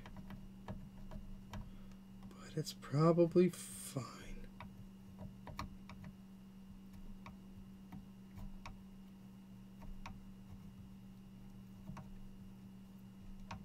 I will test those lines though, because some of them look a bit bleh.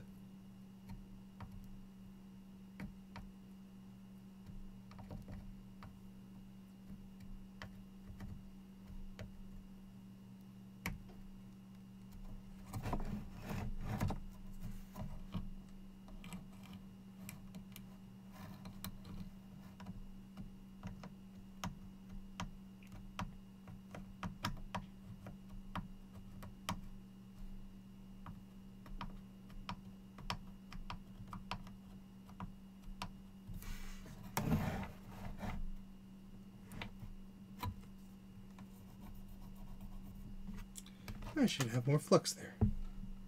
Chat's awfully quiet. I guess everyone's getting the heck to bed. Don't blame you. Not one bit.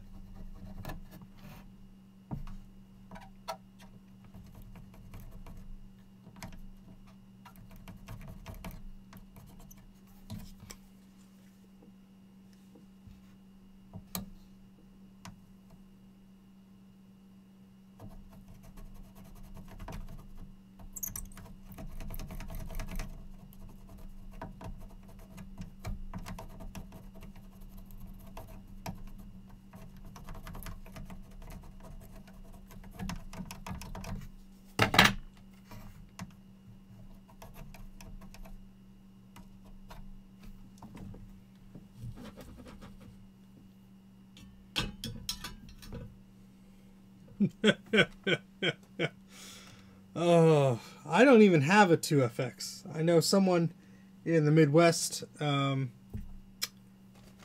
has some questionable ones, and they'd love to get them my way, but unfortunately, I'd probably have to go drive there, which is fine, but, you know, I'm not planning on going out that way, especially by car, anytime soon.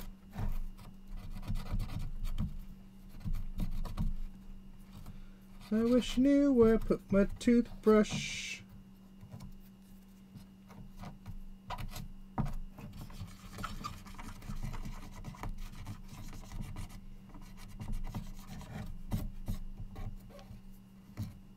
Ah.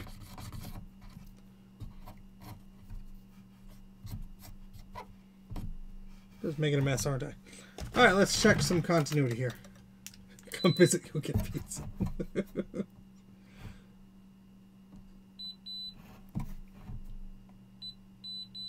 That's fine.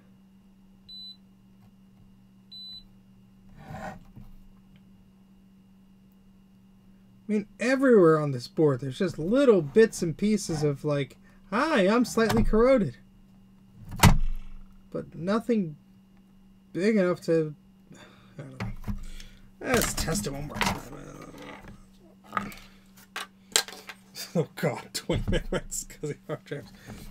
Questionable hard drives. I have a stack of questionable hard drives. That's a dangerous road there, Rudy, because you know what? When Bruce and I started fixing these things a few years ago, most of them were actually salvageable. Now now is a different story. Most of them are crap. So, you gotta be careful.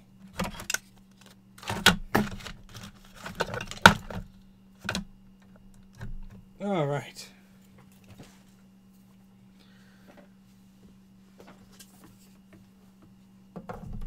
Plug in the power and turn it on.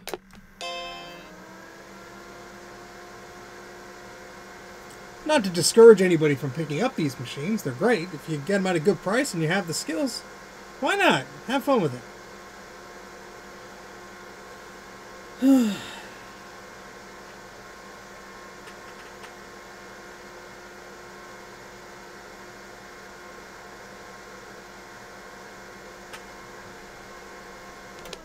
I'm going to try this tech step again.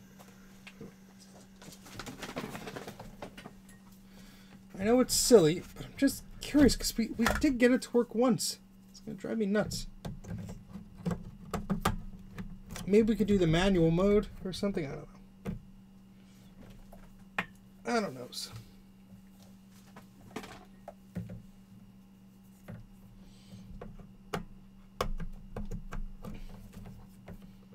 Maybe one of these ports is a bit finicky. Not sure.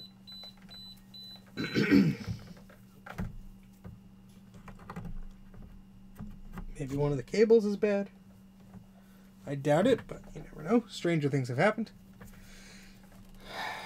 For better or worse, excuse me. I'm going to wrap it up in a minute, though. Because if the tech step can't give us anything new, I don't see us any reason why we should prolong the inevitable here. So let's go to ROM B. And Macintosh II. And let's go to logic tests. And let's test the ROM. Start test mode. SCSI termination missing. Terminate the bus, please. CPU powered on. Initiating test manager mode via SCSI. You do that. Which one of these is the SCSI chip? That one. The NCR one.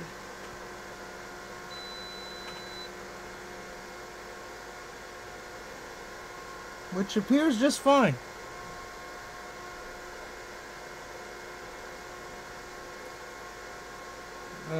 I guess this reset. I don't know what happened.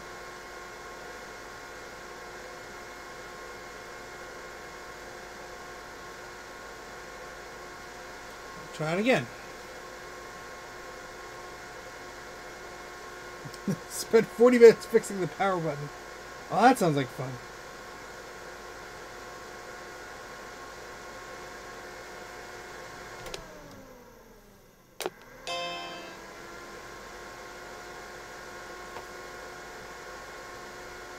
Let's try this again.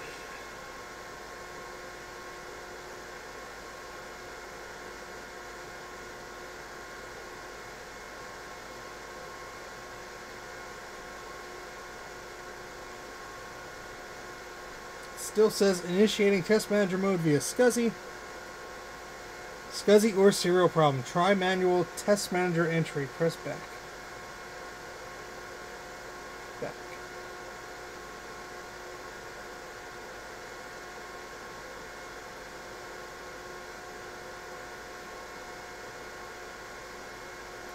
At least the power supply says it's okay.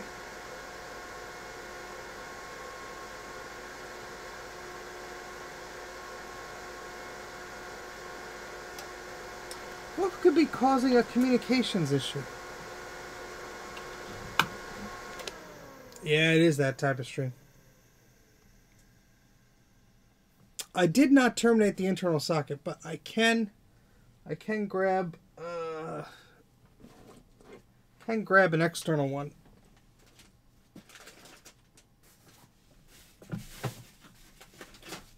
One of these should be finished. Not that one.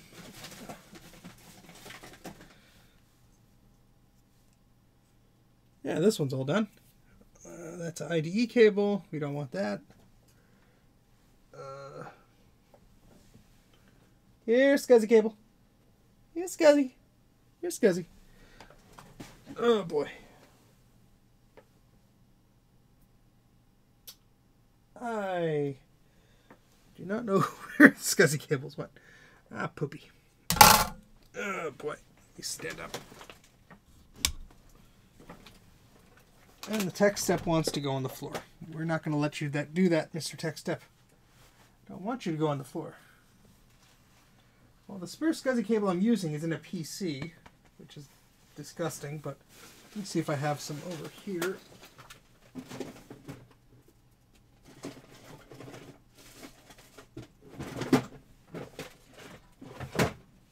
No.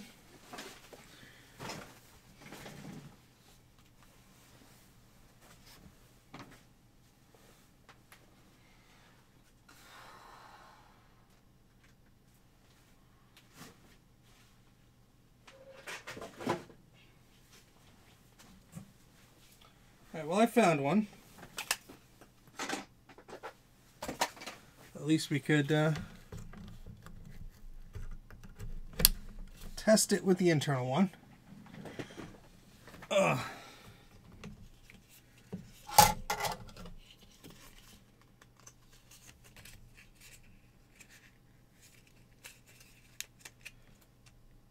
Okay. Just gonna unplug the SCSI of the tech step. I could leave the rest of them in. They shouldn't matter. Alright, let's try this. Well, we would need an SD card.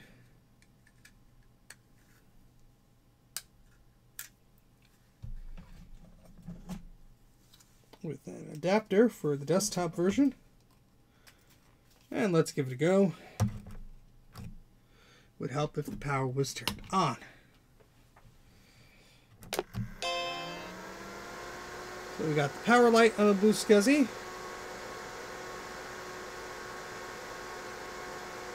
No activity lights so far. And these systems are usually pretty darn quick on booting up. But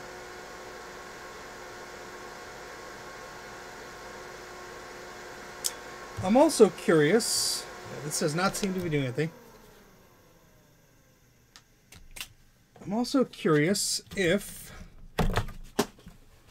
we use that snooper card again, because I don't think it was lighting up the ADB light, which would also indicate something fishy's going on.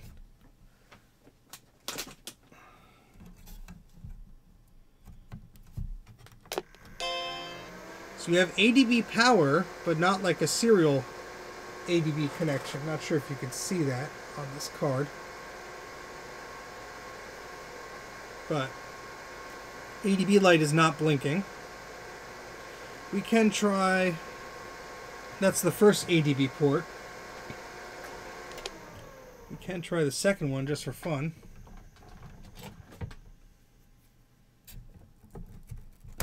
Yeah, you always toss things and then regret it. That's just life.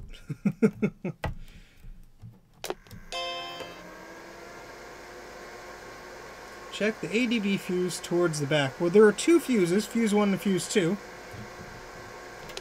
And they both have continuity. So I know they're not blown. At least I would hope they're not, because multimeter doesn't say so. Nah, the keyboard, I believe it, well, I have one right here. We can test that. I believe it should. Yep. So we know the startup circuitry is working because the keyboard makes it happy. What a pain in the butt computer, huh? It's like it doesn't want to be fixed.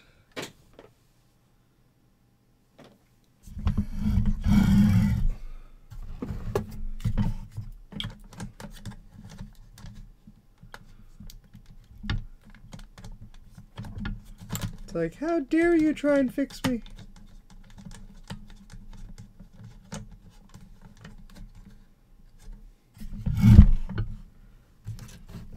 I mean, I know some of these look a little blah, but I guess I could refresh the solder on some of them. Why not? Get this power supply out of the way.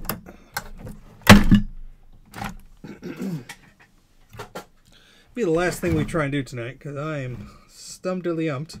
Let's refresh these chips here. Again, not exactly remembering what they do, but let's just do them anyway. Forgot that the soldering iron is off. We could turn that back on, switch back to the microscope, and Bob's your uncle. Well, maybe he's not, but you know, he's someone's uncle.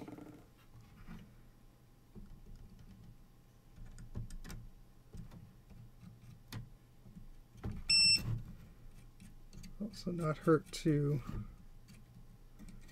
freshen up some of these with our good friend solder. Leaded solder, that means it's even more delicious.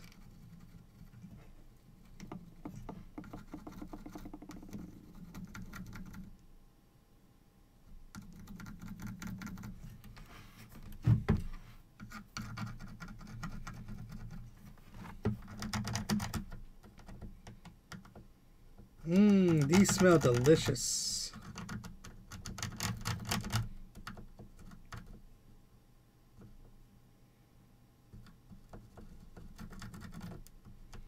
There was some crud there, but they're actually cleaning it up well.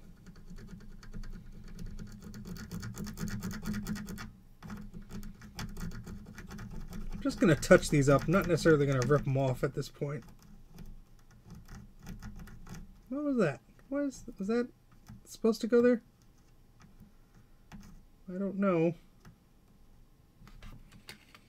I didn't catch that before I did it. I guess that is a trace there. Okay. I hope. Let me know if that moved. It wasn't supposed to. If anyone wants to rewind, you'd help me out.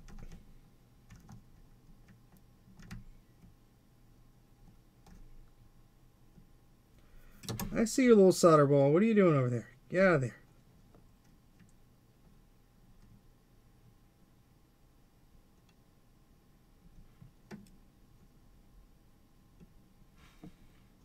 Thank you.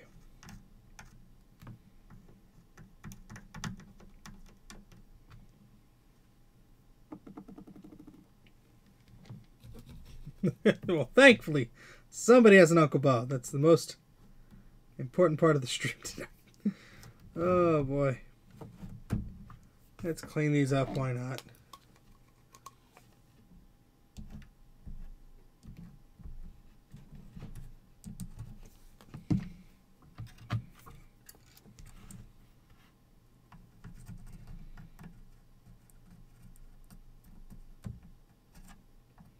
The fun part about these is it's so easy to bridge the traces.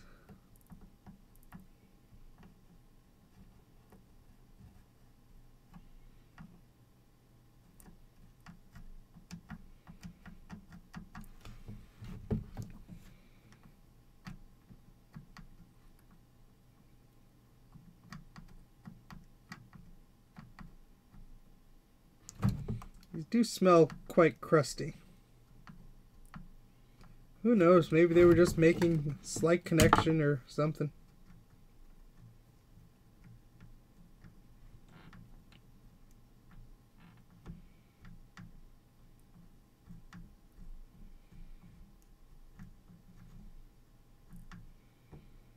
Especially these.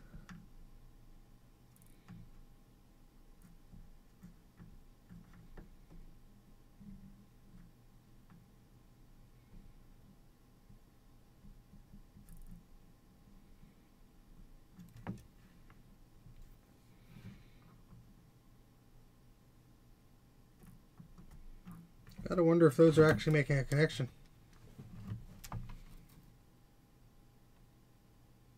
It moved. All right, we'll take a look at what the hell I did then.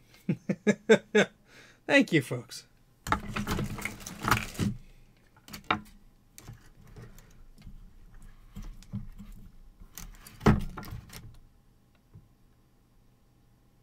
Oh yeah, that was one of the traces. That was a bit sad.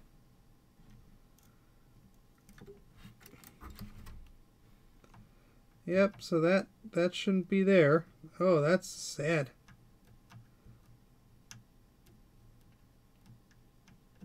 I'm going to try and do this just by lifting you up.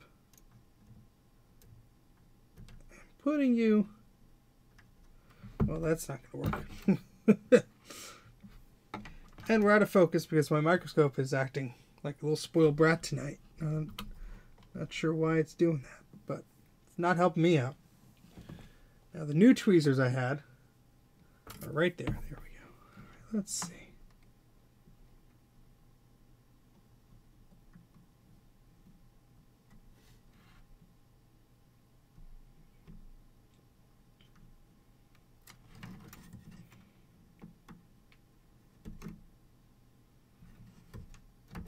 Oh, no. Careful. Careful.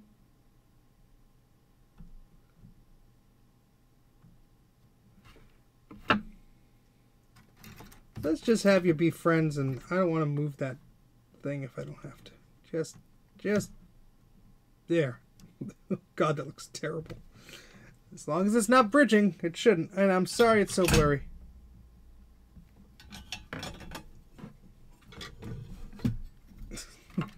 Good enough.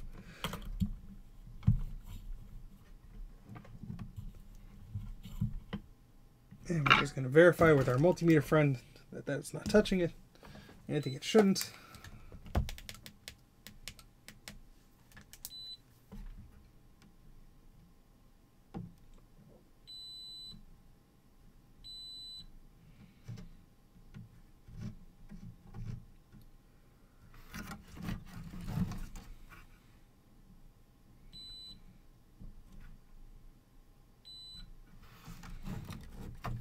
Alright, so let's continue where we were.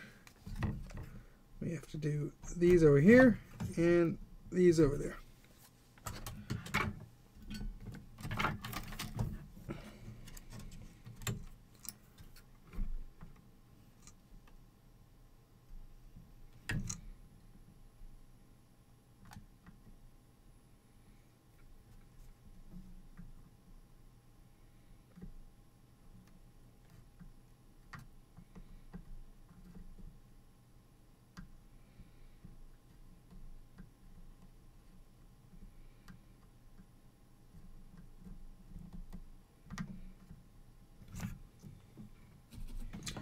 There's a little solder bridge.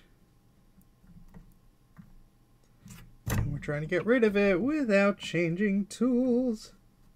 There we go.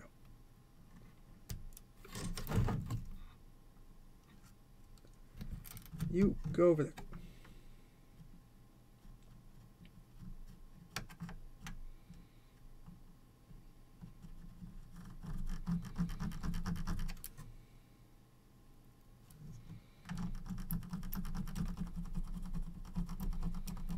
That might be a break right there, right by my freaking iron tip. Look at that.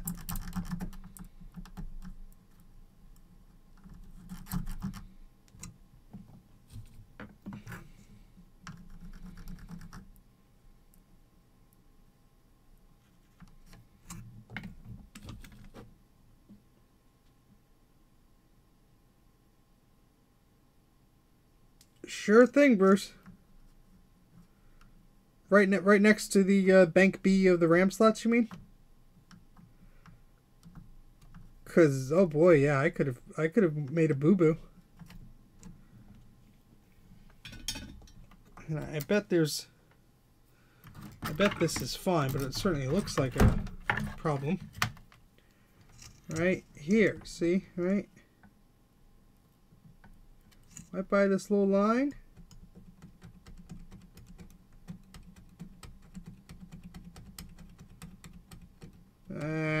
It's probably fine.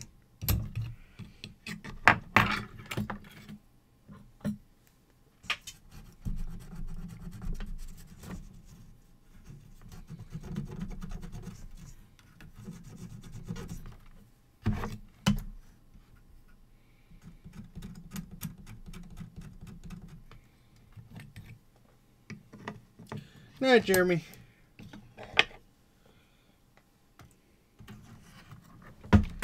So Bruce says, ugh, the ADB controller, SCSI controller, serial, and VIA chips are all in a row in the B section of the logic board, right next to those trace repairs you did.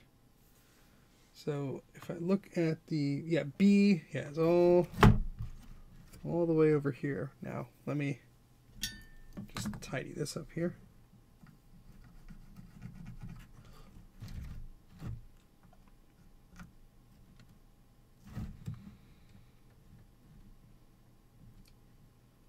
And I'm going to do,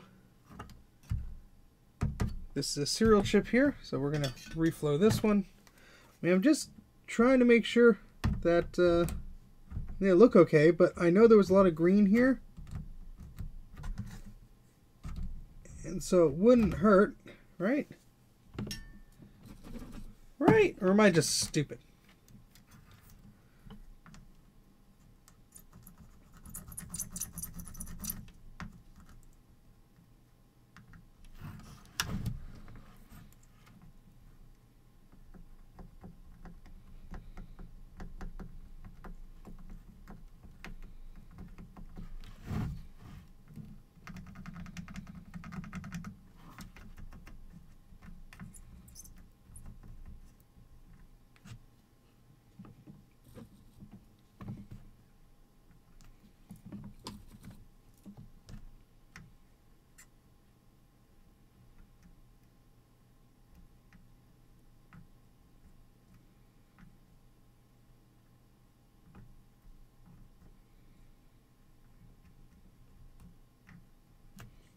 I just bridged multiple chips.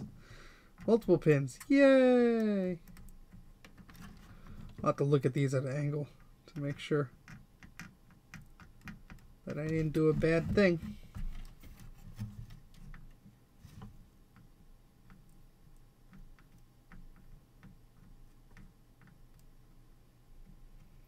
But see, my microscope, at least in my view, gives me some depth.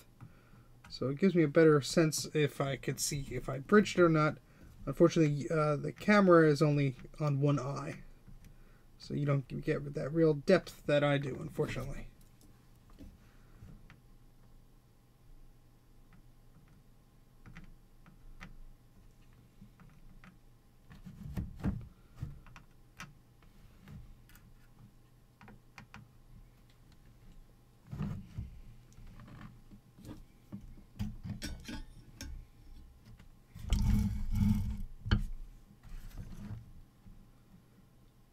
Yeah, this one was crusty too, so.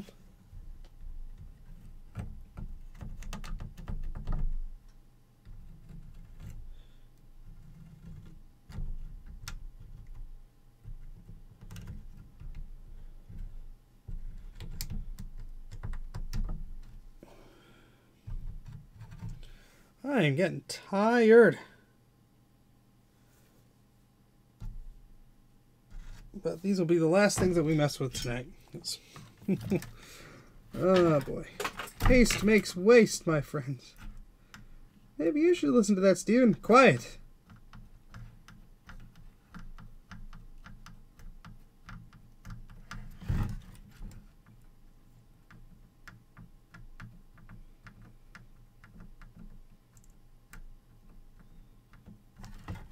This also helps me see if any of these were particularly nasty, because if like solder doesn't stick to them or something, it could also mean something else is going on.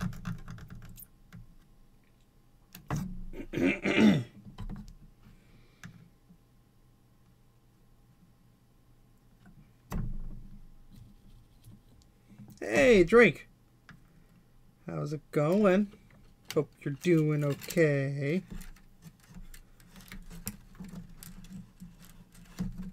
Yeah, let's just shove this in there, huh? Yeah.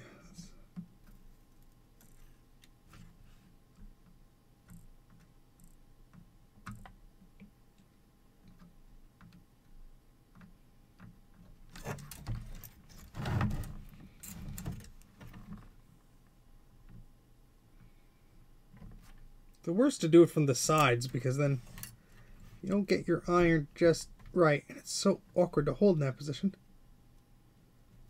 You just get gunk. Get stuff everywhere.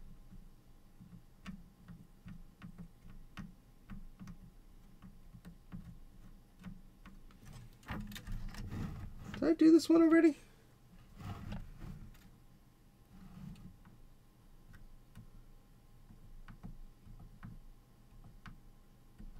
I don't think I did this one.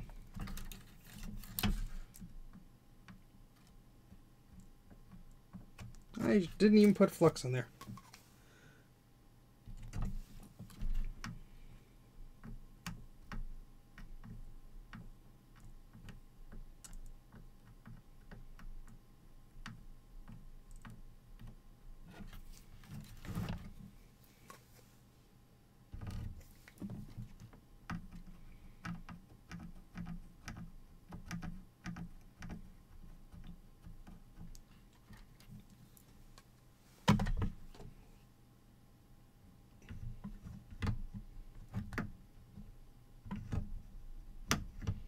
Oh, not even the flux wants to cooperate tonight. It's like, what are you doing?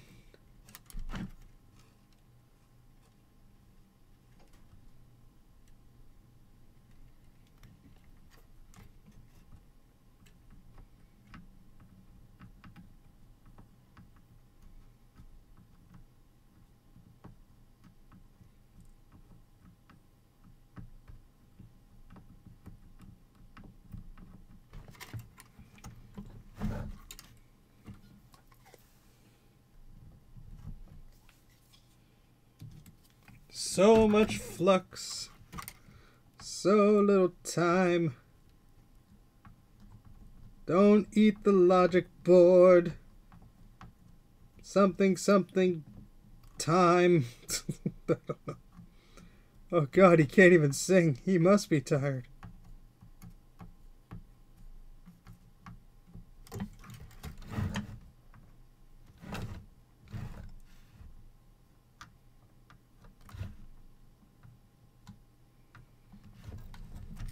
So this one's next. The reason I'm doing this is just to make sure there's no cracks in the pins or anything like that. Might as well reflow all of them.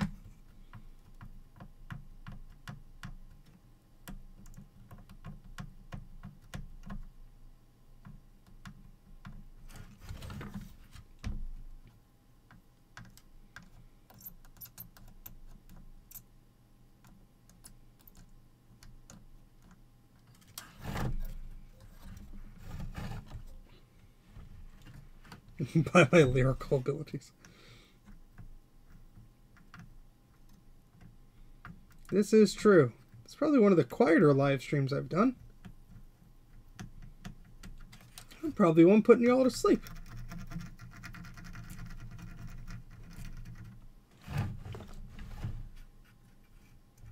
I almost burned that SCSI connector because I wasn't looking at what I was doing. Speaking of SCSI, we're up to the SCSI chip. And of course, we have a nice big blob there. I have to go at this from an angle, so I'm going to move the snooper card.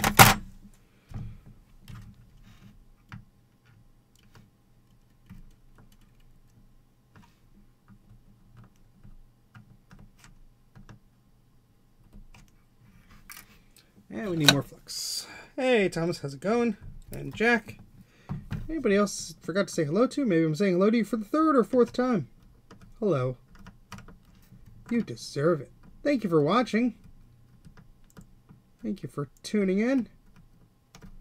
If you're new, please consider hitting the subscribe dealie. It helps me. Maybe.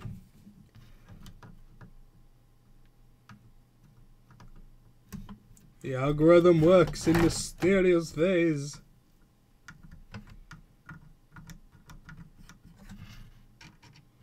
It's going to be difficult because it's right next to bunches of plastic here.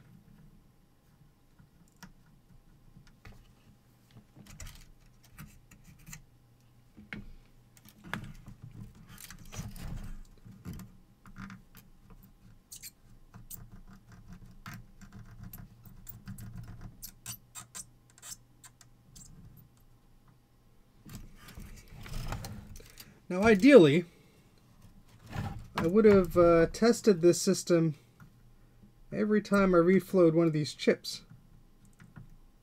Oh, is that a... no, not a break. Looked like a break. But I did not.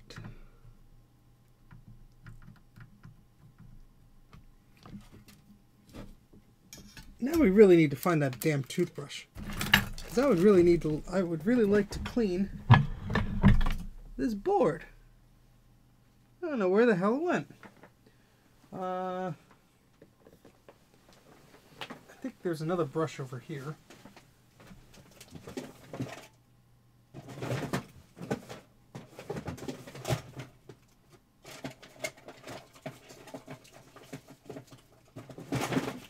Yes, I do have another brush we could use instead.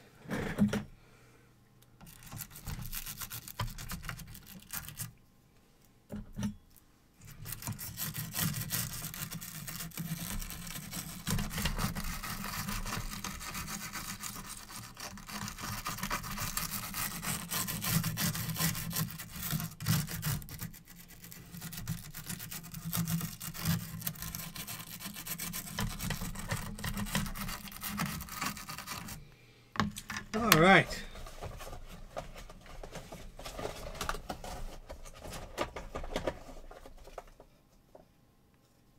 It's past 1 a.m. I am officially insane.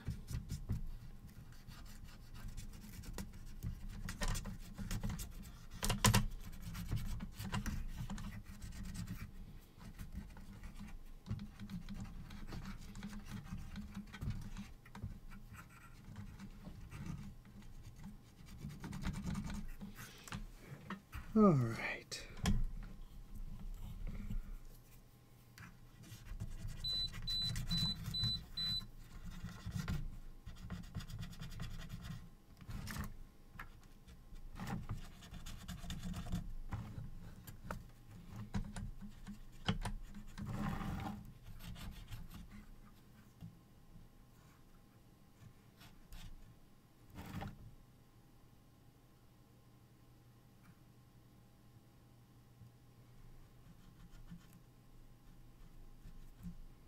Oops, don't want to do that.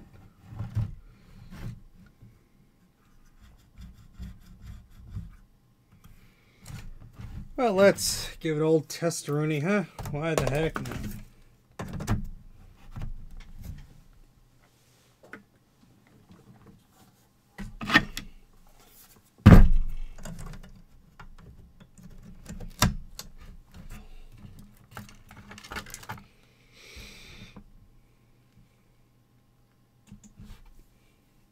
All right.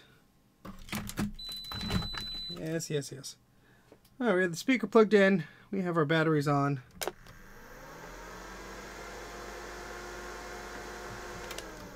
We're now getting no chime. Well, that's great. Oh, boy.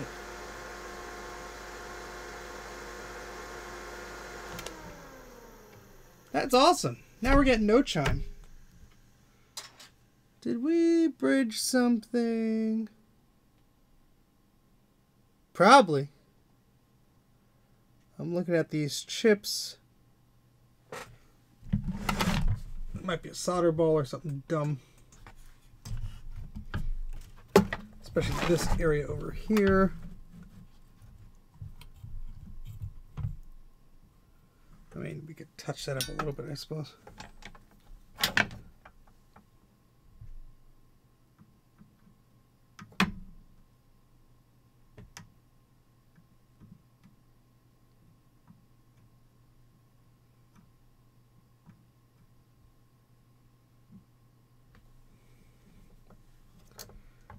It is plugged in. The speaker is plugged in. It only goes in one way, so I'm going to unplug it from the power board here. Unplug that. Yeah, I know it does look like it, but I don't think it is. I'm going to test the multimeter here, but I'm also going to put these chips on an angle. I may have bridged one that I just can't see, so we're going to check that. Basically, recheck all the spots we just touched. Because we can't leave it worse than when we found it, can we? Okay, so those check out okay. The ones that look bridged, they are not. So let's take our microscope, let's loosen this handle here, and put it on the side. And let's check.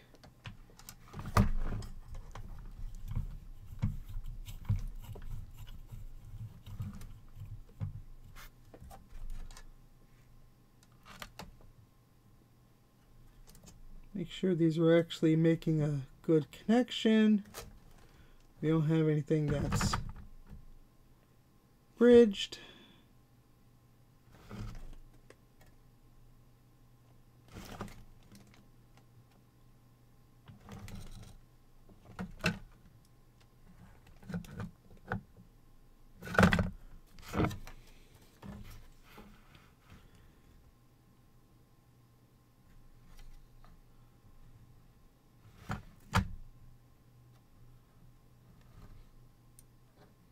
I see some flux between these things, but nothing problematic looking. Let me turn this around.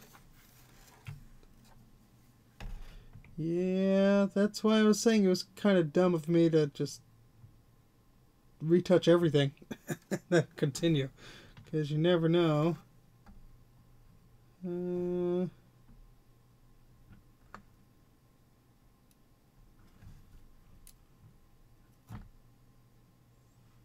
Could have just been enough to touch a trace that was not happy.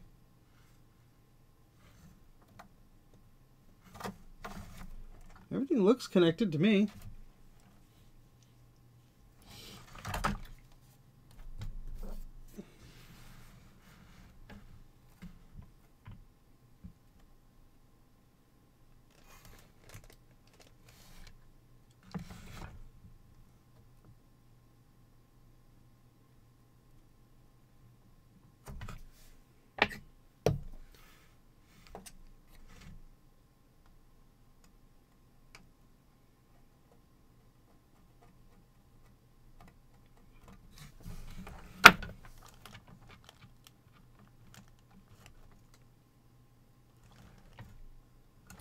And some of these don't look perfect, but I'm not seeing any bridges.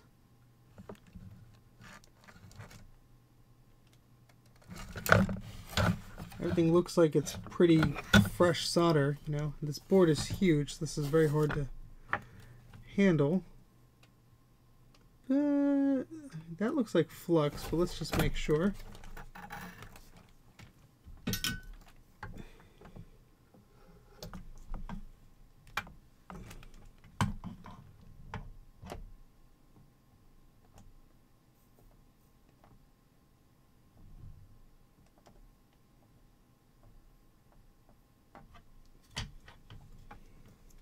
I had to do that by camera because I couldn't actually see as I was doing that. Yeah, I mean that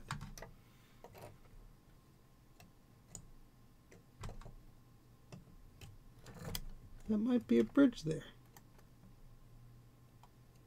Let's see.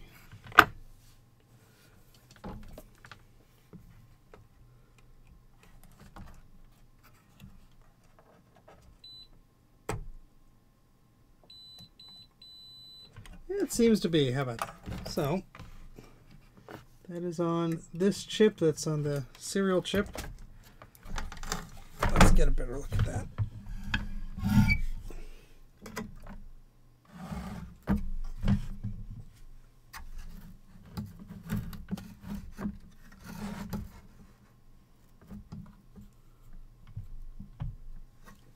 So I have to look at this at a few angles here.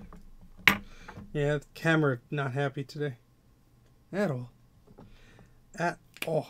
Where the hell did I put my flux? There it is.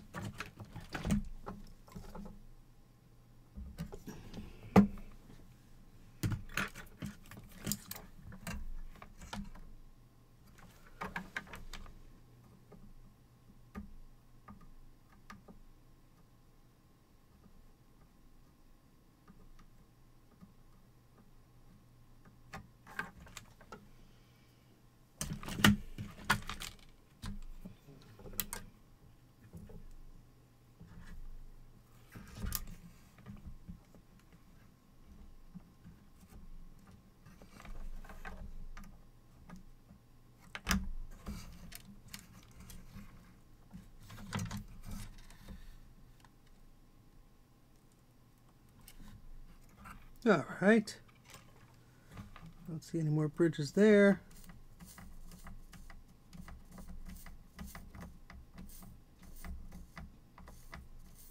While I have this angle, I'm just touching these up.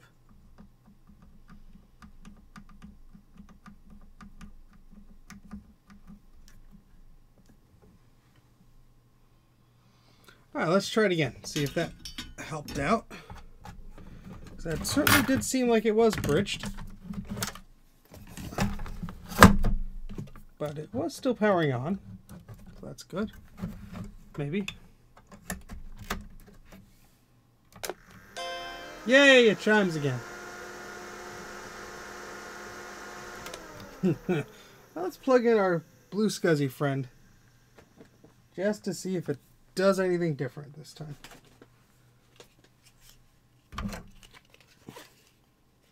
Chimey chime. We're back to where we started from. Yay. We'll see what happens on Mac 84 streams. He usually breaks things, but then he ends up fixing them again. So, you know.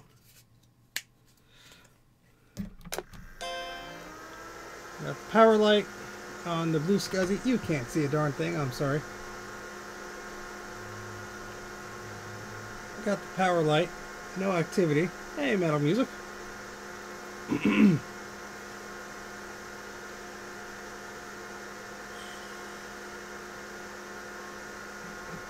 Just for fun, we'll try our floppy MU again.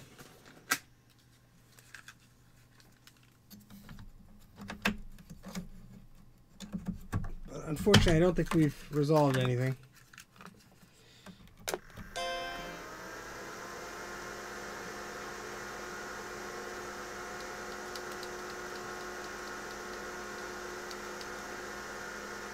Yeah.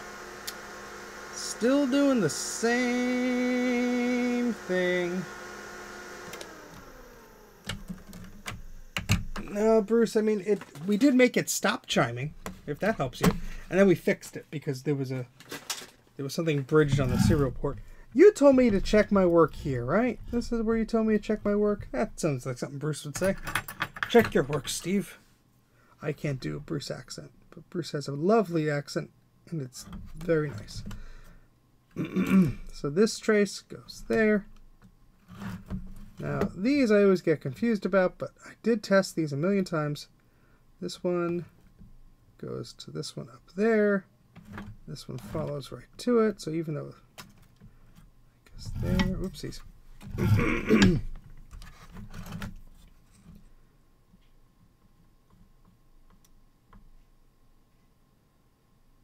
Yes, that one goes down here.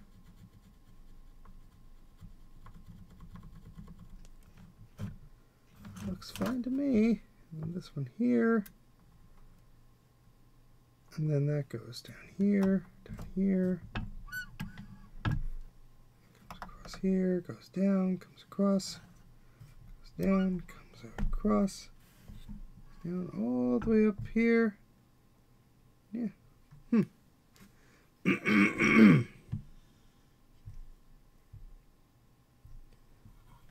Not Matthew Broderick. What the hell am I doing here then? Hi, I'm Steve from Mac 84. I am not Matthew Broderick. What kind of ring does that have to it? Absolutely nothing.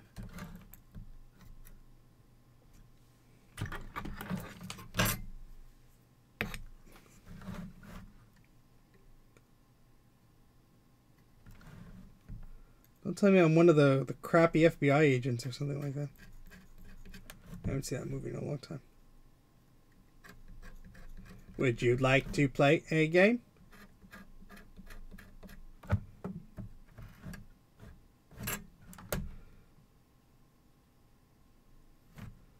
Again, a lot of these look like crap, but a lot of them are still connected somehow.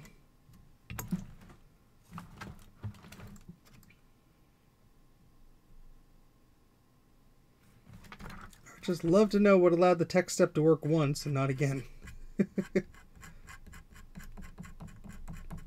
Dumb luck, maybe?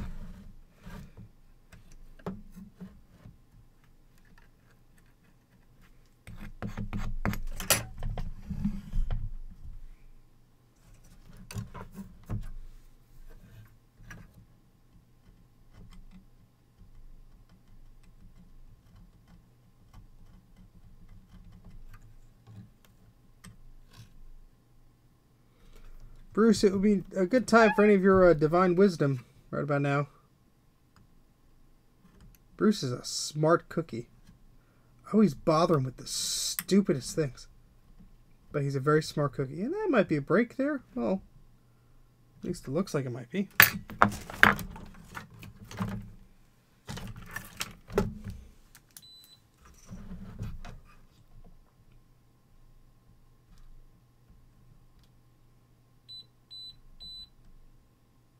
Oh. That's a break right there. This microscope, why are you all of a sudden not, like, focusing like you frickin' should? Well, we got a little bit of a break. Might as well fix it, huh? Yeah, that's right. We should fix break. Alright, let's fix break. Hey, fix break. It could have been while we were tidying up something or whatever. I don't remember it being there, but...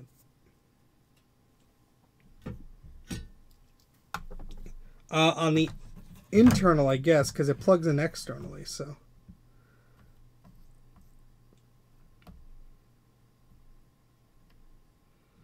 That would explain why it says, hey, the bus isn't terminated, because there's nothing plugged in internally.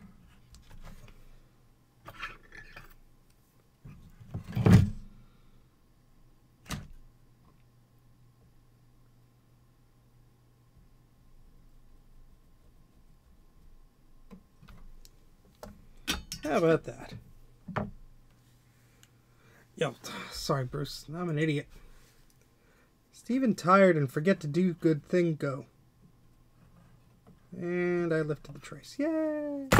You get to see me do it again.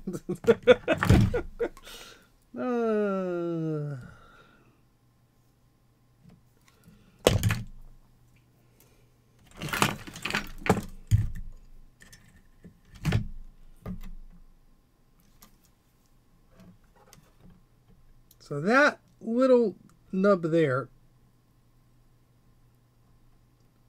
at one point in time connected the trace, but no longer does.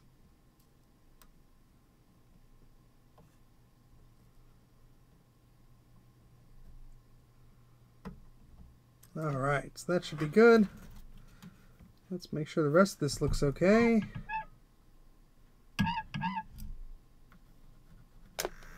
Oh shit!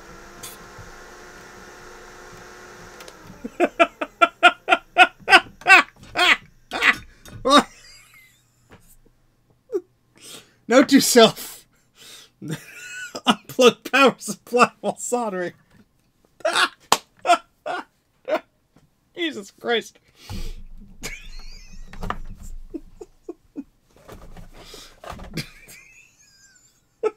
Oh God.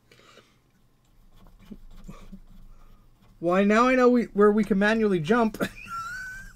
Things. Jesus Christ. Oh, I don't know what I did. I touched the thing.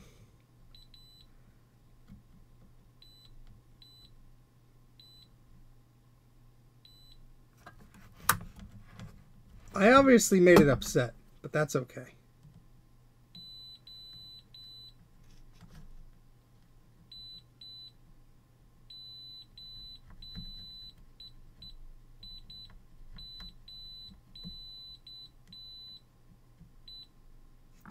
Well, let's just see what happens, shall we?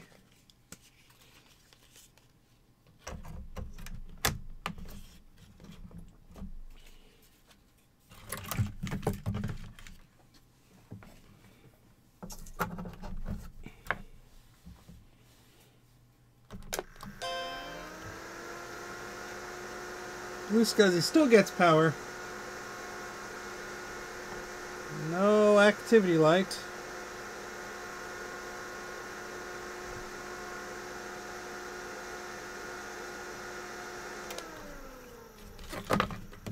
Let's try the floppy MU again. That might be a sign that it's time for me to stop fetching with this stupid thing.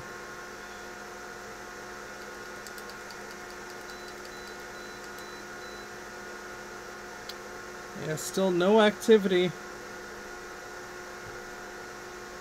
on the floppy. What could be causing this? I mean, I'm gonna look at these traces again, I guess. Looking at the traces. See if we spot any bad things. Let's not make the computer turn on again, especially because it's unplugged. That would be bad. Be an extraordinarily bad idea.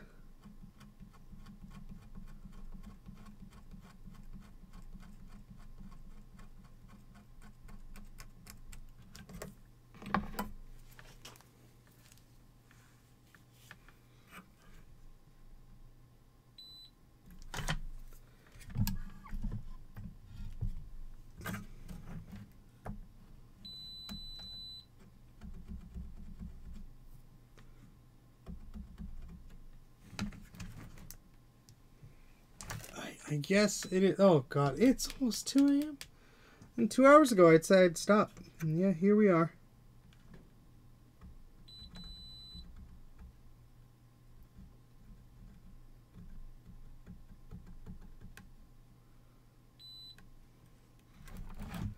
Everything that looks bad on this board turns out to be okay.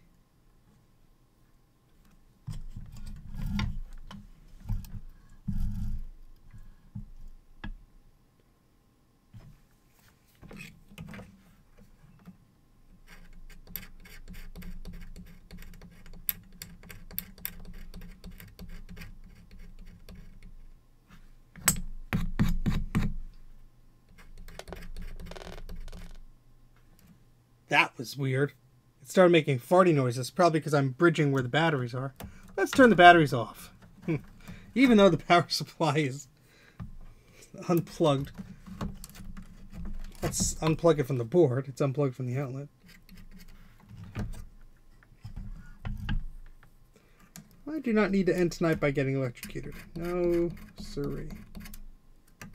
No, thank you.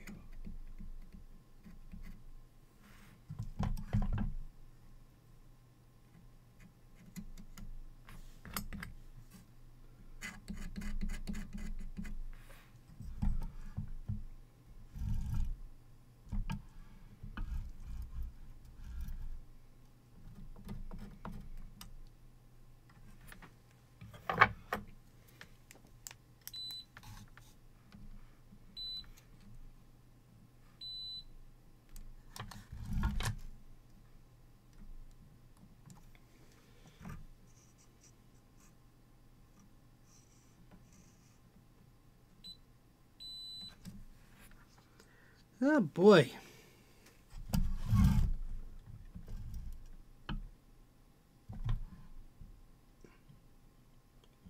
All I can say is, what the hell? Sorry for the squeak. Sorry for everything. Oh, goodness. To ask nicely. Work, please.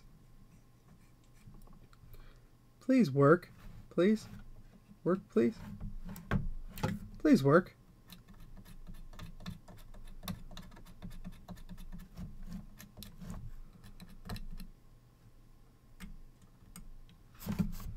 Wouldn't it be funny if I just reset the ROMs and everything just worked magically?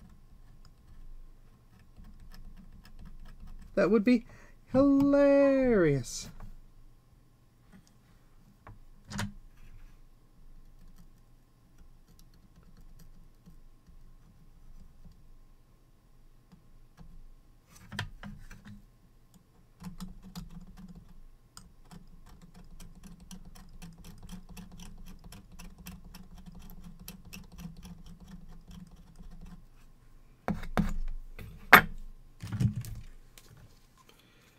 I mean, you can't post a link because YouTube will just take it out, unfortunately.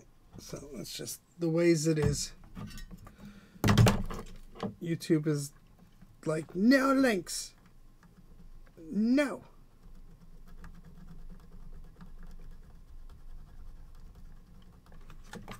Not sure. That looks like a break.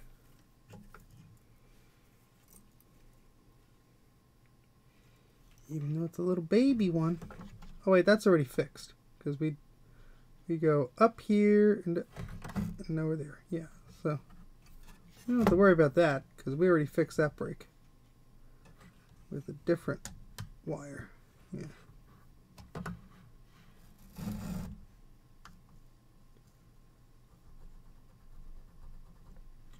Let's just run this one just for fun, you know. I like running wires. They don't always have to be required, right? You know, you just optional wires.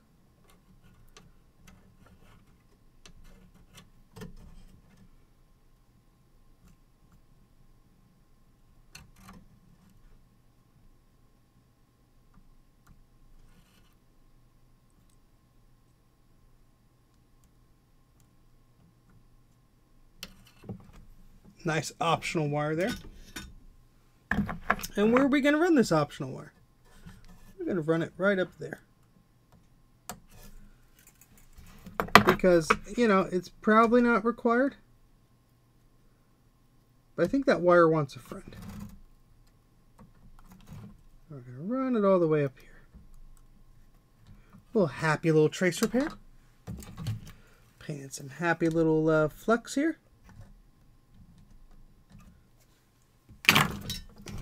Fudge.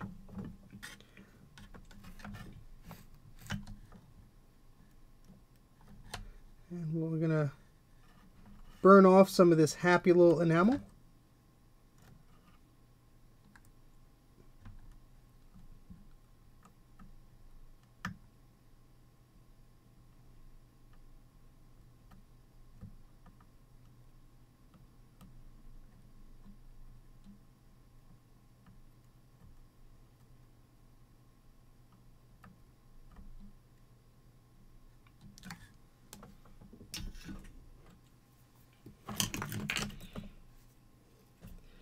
The red helps me spot where I put things before.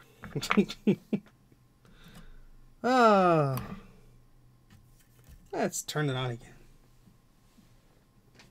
What's fun is we won't know if it's working unless we hook stuff up to it. Just one more thing that could go wrong. It could also be one of the crystals is bad or something dumb. I don't know.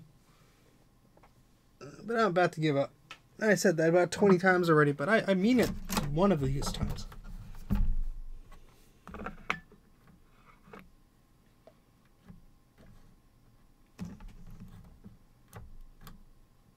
Oh, the batteries are off. I'll explain that. See, that was just with the batteries that tried to turn on. That's nuts. At least we got power to the floppy emulator.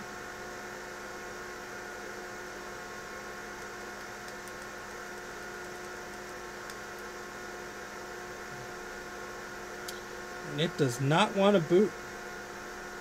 Something is just very, very sad. So I guess what we could try and do next time is remove like the processor chips and just like swap them out from one of mine or something like that. Because I ain't got no clue what the hell's going on now. Oh, God. Well, at least we got to chime again.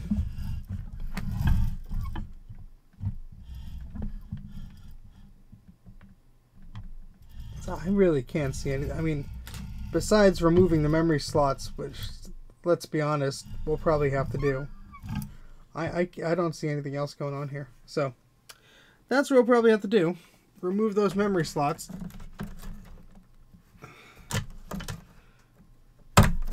And I'm not looking forward to that. Because that's not my idea of a good time. I've never had to remove those. I don't recall having to. And why start now?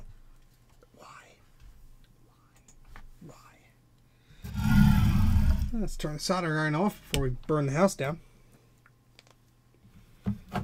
And one last pure luck look at this godforsaken logic board. Yeah, I don't know what to tell you. At least it chimes. It's a chiming machine. It's happy. So I guess I'll probably have to do is remove these memory slots next time. And pray. I'll have to talk to my friend Ian, though, because there were a few that vias popped off of, and I don't want to repeat that process. There's some green here, but that cleaned up. Could also just be like one bad via that I can't see. Wouldn't that suck? Yes, it would. Huh.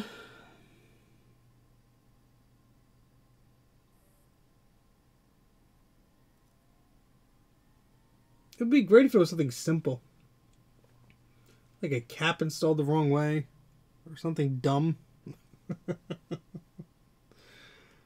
Oh well. Oh well.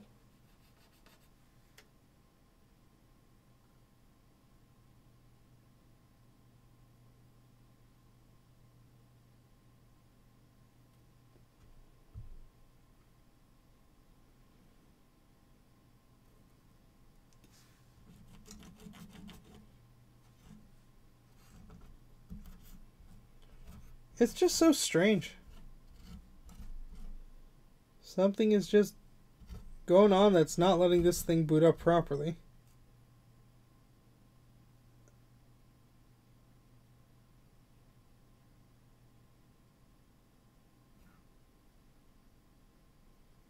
Just beat this trace out.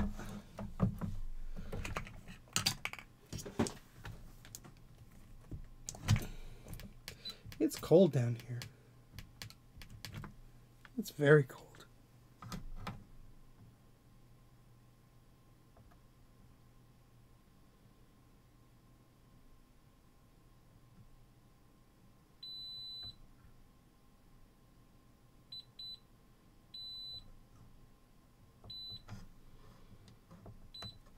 Yep.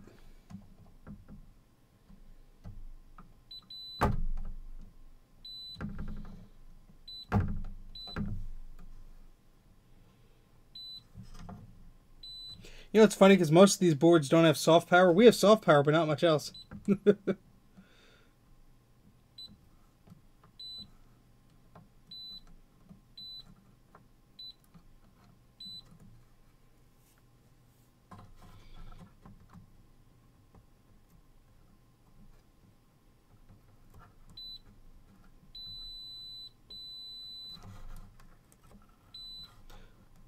Some of these vias are just weird by the cap, so I'm just making sure those are plugged in. And they are.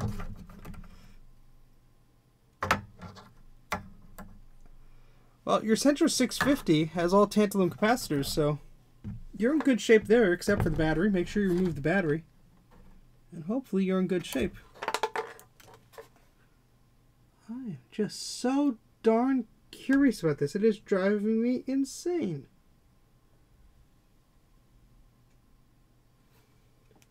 Something is making this not happy. Does this need the FPU to start up? I wonder what happens if we just, like, remove the chip. Like, maybe something's just sad. It couldn't hurt.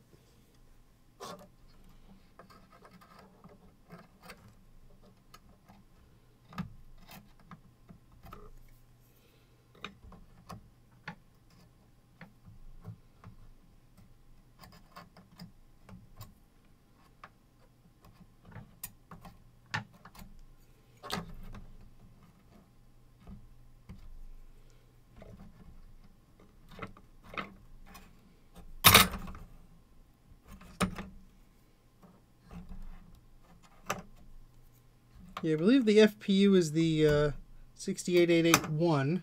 That's this little chip here. And this one's the memory management chip, so I'm pretty sure it needs that one. But I'm also curious. We could just... I don't think I've lifted that one out. I don't think I've lifted the CPU out either. I lifted one of the chips out, and I can't remember which one.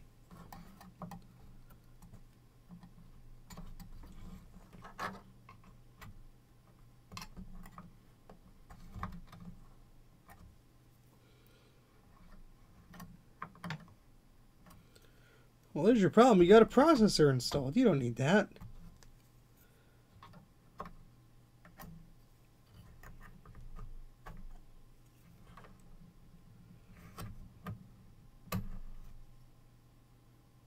Right.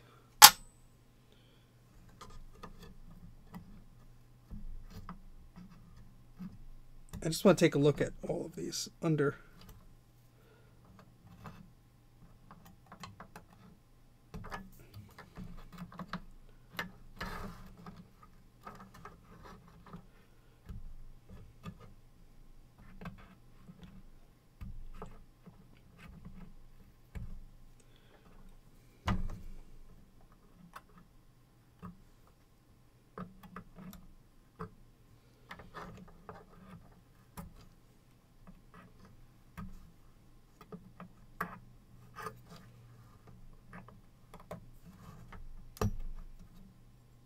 That one's fine too. Alright, so I'm putting the memory manager chip back in because I believe it probably needs that. And we definitely need the processor. But we might not need that MMU unit. I mean the FPU. Just curious here. Nothing's gonna change. It's still gonna be sad.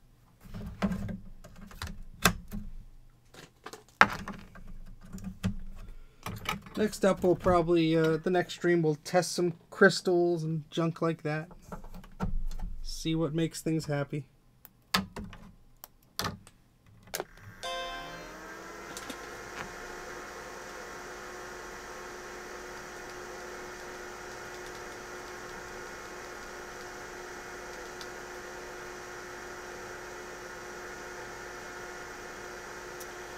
Nope.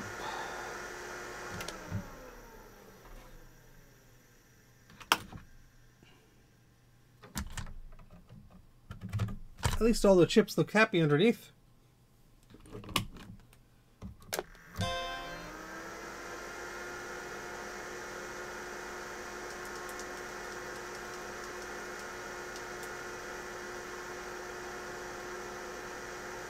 Absolutely nothing. So today was a whole big fat nothing. We didn't really do much, unfortunately. And you couldn't really see any of that because, well, it's just that. You've seen that before. What a great showman I am. You don't need to see that. You know, that's a whatever. You don't need to do that. So, we're getting the hell out of here. I'm going to bed. I've stayed up way too late, and I'm going to feel it in the morning. And that's what happens when you're old and stupid and stubborn. At least I tried. That is for sure. And we've been going on here for how long? My goodness, there's still 40-something of you watching, and we've been going for 3 hours and 25 minutes. I think that's about enough banging my head against this board today. We reflowed every single one of these chips in this row here. 1, 2, 3, 4, 5, 6, 7, 8, 9. So reflowed all of those. Still have a problem somewhere. My guess is, I don't know. I mean, maybe under the memory chips, maybe something else. Next time we'll bring up our oscilloscope, probe around there, and hope for the best. Who knows at this point? Who knows? But I do want to thank everybody for tuning in. Thank you for watching whatever the hell this has been. And, no 840.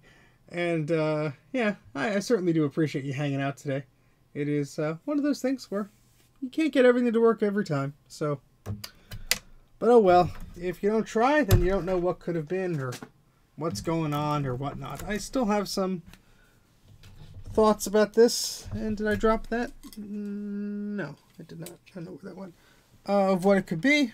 Hopefully it's not the memory slots, but let's not kid ourselves. It probably is. So that'll be something that we have to fuss with.